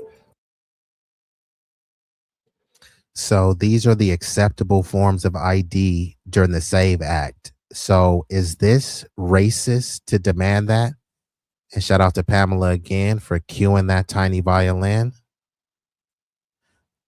I mean, is this so hard to get? If this is hard to get, where is the legislation put forward from both parties to say, look, if you don't have a driver's license or a passport, we'll create programs. They always talk about a pathway to citizenship. How about a pathway to identification? How about we start there? They're talking about a pathway to citizenship, but you don't even want to get these people identified. I think everyone should have identification, undocumented people as well. If you're undocumented, give them an ID. It will be a different ID from ours, so it distinguishes them unless you know that they're undocumented. They don't have to be undocumented all the time. They talk about a pathway to citizenship. Well, since they're not a citizen now, they have this temporary protected ID. If they give them temporary protected status, they can give them a temporary ID. Once they become a citizen, then they'll get a real ID. Why should they get a real ID if they're not a real documented citizen? Now, they shouldn't be treated inhumanely because they're a non-citizen. It's just we should be able to distinguish people. This person's a citizen, this person's a non-citizen. They shouldn't have the same documentation as a citizen to muddy the water. And if you want them to have that same documentation, then make them a citizen. But the list of acceptable forms of ID is longer and could include things like state-issued IDs. If you were sexually abused while at school or school activity as a child, you may... Yeah, and it's just so transparently bogus that no one's really going for it, fam. That said, and please, for the love of God, stop comparing everything to Jim Crow. Man, you know, I need an ID as a black man to go anywhere. And I wouldn't even want to go for a walk. I wouldn't even want to walk my doggy without an ID. You know how many descriptions I could fit being black, walking around? I gotta have that ID on me, man. It's the only thing that separates me from possibly ending up in the jail cell at least to the next day and being, oh, I'm sorry, sir, my apologies. You know what I'm saying? I mean, it's that real out here in the field. Don't listen to these Democrats, these political operatives, fam. Do not listen to them, fam. If all the states already have this, what's the issue then? Implementing something that you say the states already have? What's the issue? Black men and women, take your ID with you. You should have an ID. If you don't have an ID, get an ID. All right? Get an ID. Make that a priority. Not to vote, to walk the earth. Okay? How about that? How about it's a responsibility that we should all be able to achieve and be able to check that box because it's so important not to have it. Okay? And so People are going through right now. They're getting shaken down by the ICE agents, Department of Homeland Security, or whatever. Have your ID. Have your ID. You don't have your ID. For the record, cops been able to detain you. Come on, Brian. I know you're not that triggered. Hey, and even if I did make fun of you, consider that as a compliment, right? You wanted the attention, just like Vibrant said, you spam in the chat, bruh. Like you got all this smoke in the chat, but you won't even click the link, bro. So it's kind of hard to take what you're saying seriously, bruh. Unless they can verify your identity forever. This notion that it's only undocumented people that get held up or get taken in or whatever because they're questioning their citizenship. Family, they question our freedom. They question if we have warrants. This shit happens all the time. It's just amazing how all of a sudden now people are so upset about it. Every time a cop jumps behind a black behind my car when I was driving, going, whatever. They were running my tags, seeing who it came back to, seeing if the car was stolen, did running me, see if the person who's driving it had any warrants. This is a common practice. It's only a problem now because the preferred voter demographic of the Democratic Party is now. Yeah, this whole thing that ICE is racially profiling people, we've been racially profiled, and they said, hey, well, if you didn't do nothing, what's the issue? Well, if some immigrants, unfortunately, which I'm against because I don't support a police state, if they're been racially profiled, haven't we seen this movie before? What do you think stop and frisk is? It's racial profiling and targeting. Guess who was the disproportionate victim of stop and frisk? It wasn't illegal immigrants. It was black people, and no one cared. Stop and frisk, they can do whatever they want. Hey, stop here. Let me check. Hey, pull down your pants. Hey, if they want to do a cavity search, they could do that. If they want to pull down your pants and here, hey, what are you holding under your nuts? Here, let me grab your nuts and see if something's under there. All of this stuff has happened countless times. It's documented. And then they say, oh, that there was nothing in your pants, but they've already violated you. Right? Where is the outrage for that? They talk about the conditions in the migrant detention centers. What about the conditions in the jail? Are the prisoners not human beings? Not all of them. Most of them didn't even commit violent crimes. Guess the numbers of people dying in prisons are in the multiple hundreds, but no one cares, right? Because they typically don't have the complexion for the protection, and clearly because they're citizens. Why is there a non-citizen privilege in certain regards? Under scrutiny. And it kind of throws the whole monkey wrench in the whole Joe Biden. Open up the floodgates and allow everybody to come in if they aren't going to be able to vote and if they're not going to be in the country. So to me, that's what this is all about. Yeah, but yeah, most Americans. And like Vibrant said, Brian, who is petrified of coming up, he has all this smoke in the chat, but is scared to come up. So clearly, I get it. You're not intellectually formidable enough. So like I said, bro, if you're scared, go to church, bro. He says, if you want to get down to it, all you done is bitch about every political party and everything being passed and all this kind of shit.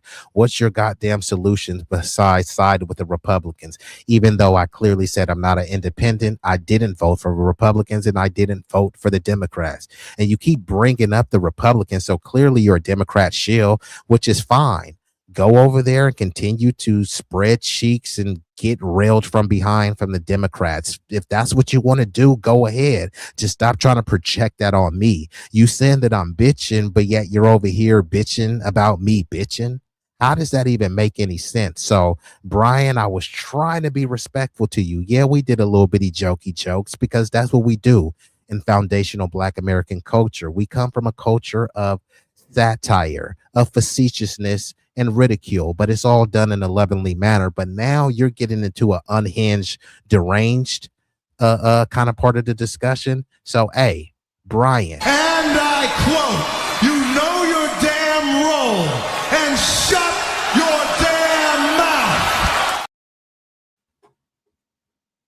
Was that clear enough for you, Bucko?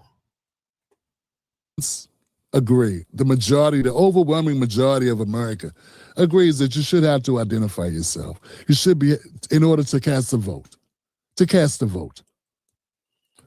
And I just go a step further and say, you need it for life. You need one regardless. And if the Democrats really want to make this an issue, like I stated, let's come up with a program. Yeah, get in there and work on legislation, right? Instead of working on new ways to call Trump an asshole, instead of working on new ways to curse at Trump and try to raise your profile, how about come up with new ways for people who are less advantaged to be able to get IDs and be able to prove their identity so that this win-win. You know how rare it is to have Americans on the same page? I mean, we're at like 80% across the board, Johnson. And Democrats are now, they're the outlier going, we don't care about numbers. We don't care if everyone agrees. Nah. That tells you everything you need to know about how sincere they are. Identification is a requirement. You can't even go, you can't even go to a club without an ID. You know, there's so much shit you can't do without an ID. Last time, I haven't been to a club in a long time, but last time I remember, you had to present ID to get into a nightclub. You had to have ID to go into a swimming pool. You had to have ID to cash a check. You got to have ID. It's all types of shit you need IDs for. Identity. Can't buy a beer. And you want to pick the president? And then you want to say that's the same thing as having to guess the number of marbles in a jar? Just taking the pain of our history and our legacy in this country and using it to help your party, man. It's disgusting. Not everybody's that stupid. We know it's a reason why. And the reason doesn't help us. Correct. Yes. This whole we don't want voter ID because we're trying to protect the blacks because the blacks are downtrodden and they don't really have IDs like that. Yeah, the majority of us have IDs and the majority of us support voter ID. And not only that, he said only illegals got no ID. Well, there are some illegals that do have IDs. Because there was a scam to give them IDs, which is why in places like California, there's a bunch of illegals that have illegal California's driver's license, and they've actually been running into people. And there actually was an illegal who was fleeing from ICE, and he killed a foundational Black American sister. Actually, I don't even know if she was actually, it doesn't matter, what her racial or ethnic background is. I'm just using this. Let me try to see if I can pull this up before I head out of here. And I appreciate everyone that's viewing this live concurrently. You could have been anywhere in the world. You chose to be here with me, at least momentarily. And for that, I thank you. And I am getting ready to shut it down pretty soon. I just want to see if I can find this article real quick. I'll probably pull that up and then I'll start winding it down. So just give me like 1 minute to look for that article. And in the meantime, check this out. That was nasty, bro, like a nasty hoe. I got a nasty flow. My baddie, though, is a classy pro. I manage her and she escort. International exports. I got hardware, my tech support. Really about that business, cause I'm that dude, but you just a dork. Used to be on that block, equipped with a Glock. I sold all kind of dope. 10 toes down on the pavement. I send that bitch like an envelope. Enclosed with a love letter. I love cheddar, so I grind hard. I be putting that work in, but I ain't punching no time card. When it comes to being a boss, nigga, I am the epitome. You keep hating, belly aching, but it takes more to get rid of me. I am full of energy, but I ain't feeling. Okay, so we're back at it. So now you can see driver fleeing ICE officers crashes killing a Georgia teacher, authorities say. Look at this, right?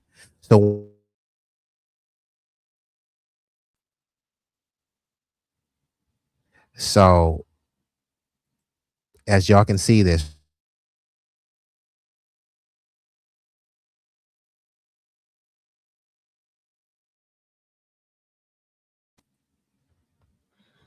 Okay, so just so y'all can see, it was showing that the driver fleeing ICE officers crashes, killing a Georgia teacher, authorities say. Right. So when people say that, hey, these people, their only crime was coming into the country illegally, no, there's a lot of people. I know people only like to talk up Lake and Ryland, but there were plenty of black sisters that were unalived at the hands of these people who came here illegally. And the Democrats, right? The Democrats say they support deportations and everybody wants to get criminals out. But then when ICE and Tom Homan says, okay, fine, there's a bunch of illegal aliens in the prisons, so let us go in there and then we'll just take transport the prisoners to their homeland. That will count as a deportation. Instead, the Democrats are saying, no, we won't even want to let you guys in the prisons to deport criminal aliens. Right? They're saying that these deportations are so humane. So why would you want ICE officers terrorizing the streets of Minnesota and DC and Chicago when you can just let them go into the prisons and the county jails and say, okay, this person's undocumented, that person's undocumented, you're undocumented and you're a criminal, you're out of here, buddy. But the Democrats don't even want you to do that. Why is that exactly? Right? So, and this, I believe, has been a fruitful stream. I want to graciously thank everyone who's been here with me. Y'all could have been anywhere on the world. Y'all chose to be here with me, at least momentarily. So I have to give y'all a friendly reminder. It won't cost you a fee. The likes are free. Most of my streams are impromptu. So when you do subscribe, hit that notification bell so you can stay abreast. I don't mind interacting and engaging with the chat. I dropped the link. I was hoping Brian would come up so he can bestow some knowledge on us, but instead he was acting like a petrified nincompoop, right? And it's okay, Brian. I understand you're not intellectually formidable enough to challenge me. However, I was going to let you come up here. But, you know, I salute the trolls, the naysayers, the detractors, and the contrarian views. This is not an echo chamber over here. We welcome other scholarly thought, but emphasis on scholarly. So like I said, if you haven't hit the like button just yet, let me give you a friendly reminder. Time for a like intermission. We kindly request that you show love to the channel's creator and platform by leaving a like, sharing, commenting, and subscribing. Don't forget to turn on the notification bell to stay up to date with all the latest content. Liking posts is completely free and helps the algorithm boost our reach. We want to grow the community larger and larger. So thank you all who take the time to support us. It does mean the world to us and doesn't go unnoticed.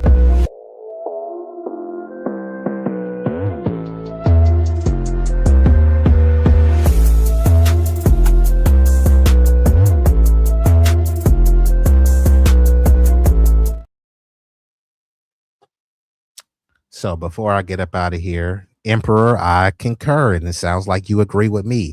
Easy as that. Let ICE in the prisons, yes. So you won't have to unleash ICE on the streets if you just let them in the prisons. It's a win-win. Democrats get frame it as, hey, look, we're tough on crime, and we're not just for open borders. Look, we help them get these criminals out of here, and then they'll still be protecting the dreamers and all sorts of other people as well. So this would be a win-win, especially since everyone should be against criminals. So we're especially against criminals who are non-citizens. We're against criminals who are citizens. We're especially against criminals who are non-citizens. And Tutneys, hey, these aren't my words. Sackless Brian. Hey, Brian, you have proven to have no cojones, right? The link was there for you to come. You could have debated. I didn't even want to debate you. I just want to have a discussion. So you ran from a debate and you ran from a discussion. That would count as sackless. And Tex says, are Republicans in red states deporting undocumented individuals? Are they? You let me know. And shout out to Pamela Williams. It's been an honor. Well, it's been an honor to have you over here. So hopefully you're subscribed to the channel and you come through on the next stream. So I'm going to play a couple more visuals. Hopefully y'all stick around to the end, but we should be shutting down within the next 10 minutes or less. And I sincerely appreciate y'all. But before we get up out of here, you know, I gotta hit you. Yeah. Hey.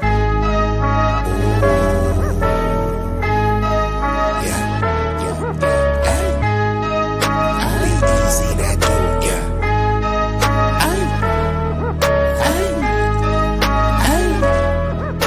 shit so hot it's burning up. Just go ahead and turn this up.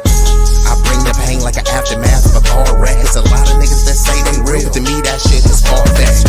Them cats is pussy. They really is on some feminine stuff. I ride up on them with the 40 ounces. It's a definition of adrenaline rush. What it do is it's sweet like cinnamon puffer. My niggas is rough like willow pads. Grew about on Mary Mac, but I used to hang on willow pads. These birds that I roll with, outcasts and misfits. Better zip lips so you get hit when the fifth spit. Flat line in your pit.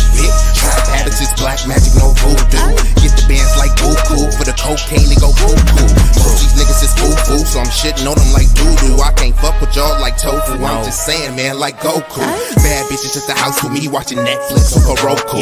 Fuck them both at the same time, and I swear to God it was so cool. Street legend, real boss. I call shots cause I'm still saucy. I know some G's to the bike crack on Chirac and then fly back out to Milwaukee. When they hear me flow, they say I be burning up, burning up. Cookies to the draw is what we burning up, burning up. What you ain't know, oh, we burning up, burning up. This shit so hot, it's burning up. Just go ahead and turn this up.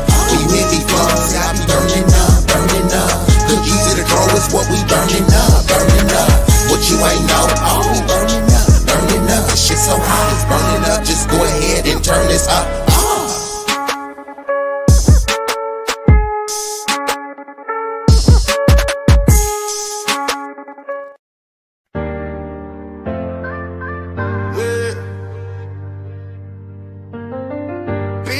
B-Eazy that dude. B-Eazy that dude. Yeah, they know the name. Stacking up the paper, but having money ain't a thing. Standing on business, burning hotter than a flame. From the block to the ballroom, you gotta stand the rain. B-Eazy that dude. Yeah, they know the name. Stacking up the paper, but having money ain't a thing. Standing on business, burning hotter than a flame. From the block to the ballroom, you gotta stand the rain. B-Eazy that dude, yeah, they know the name. Big Glock, B-Eazy that dude.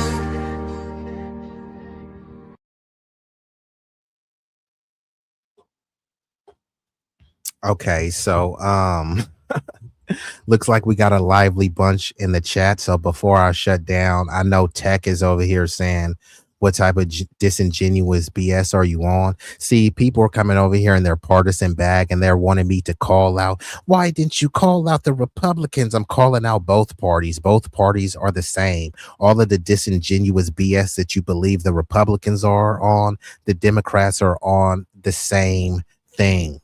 Good cop, bad cop. Both parties support which one another is doing, which is why the out of the past 20 years, Democrats have been in charge for 12 of them. Why didn't Dems abolish ICE when they had the power? They didn't abolish ICE because they didn't want to abolish ICE. So now they're pretending as if ICE is just this rogue, monstrous agency. But the Democrats had a chance to demonetize them, and they didn't do that. So we have to stop pretending like the Democrats really want to abolish ICE. They don't. And I'm being dishonest. What am I being dishonest about? Have the Democrats been in power out of the past 20 years? Were Democrats in power, 12 of them out of the 20 or not? That's not dishonest. That's a fact. Okay, there you go. The Dems suck and the Republicans suck. Now what? Right?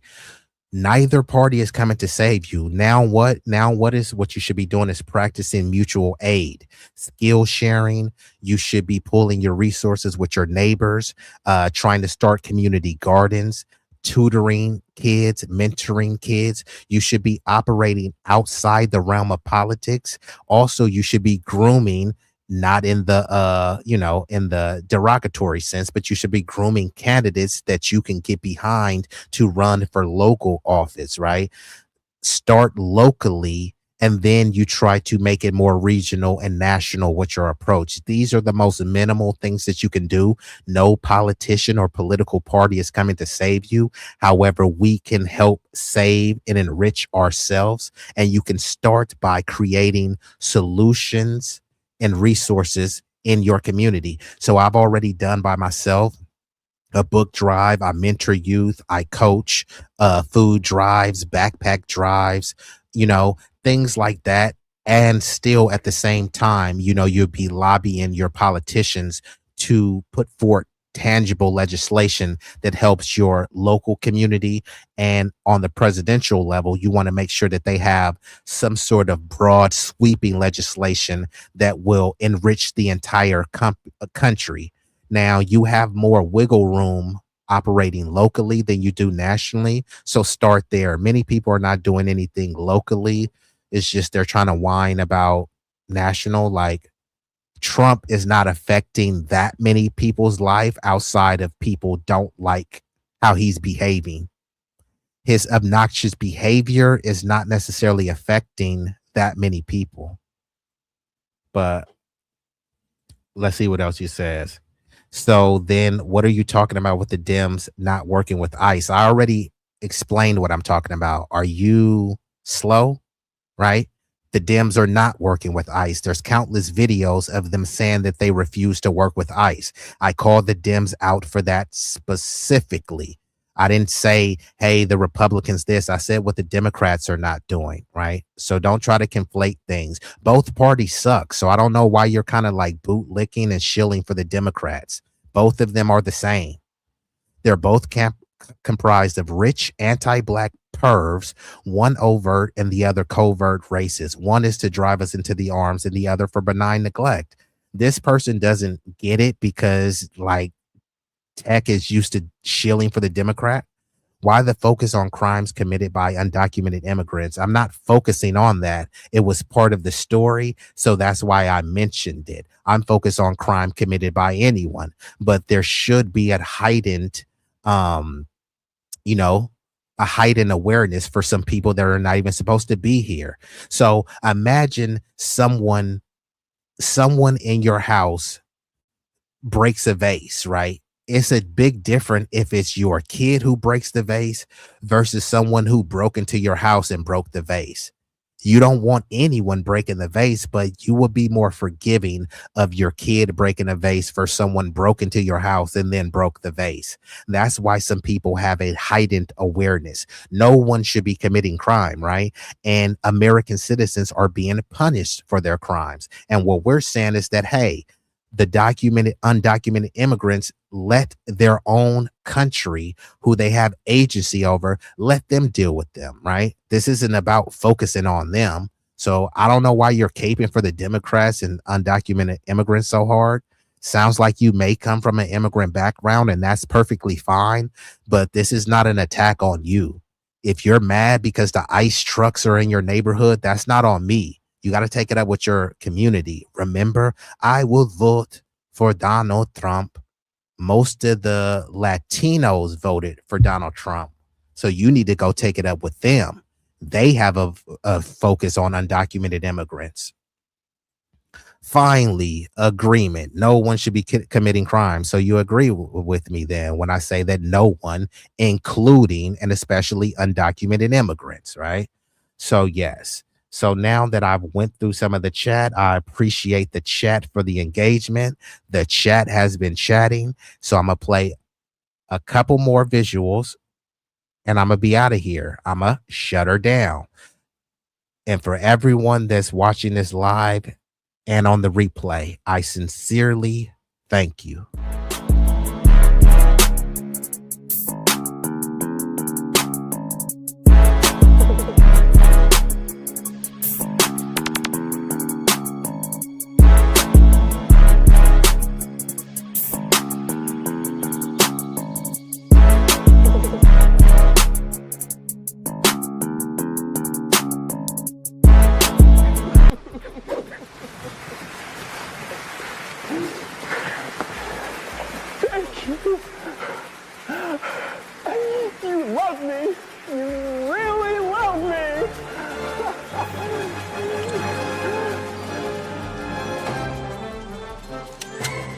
Oliver.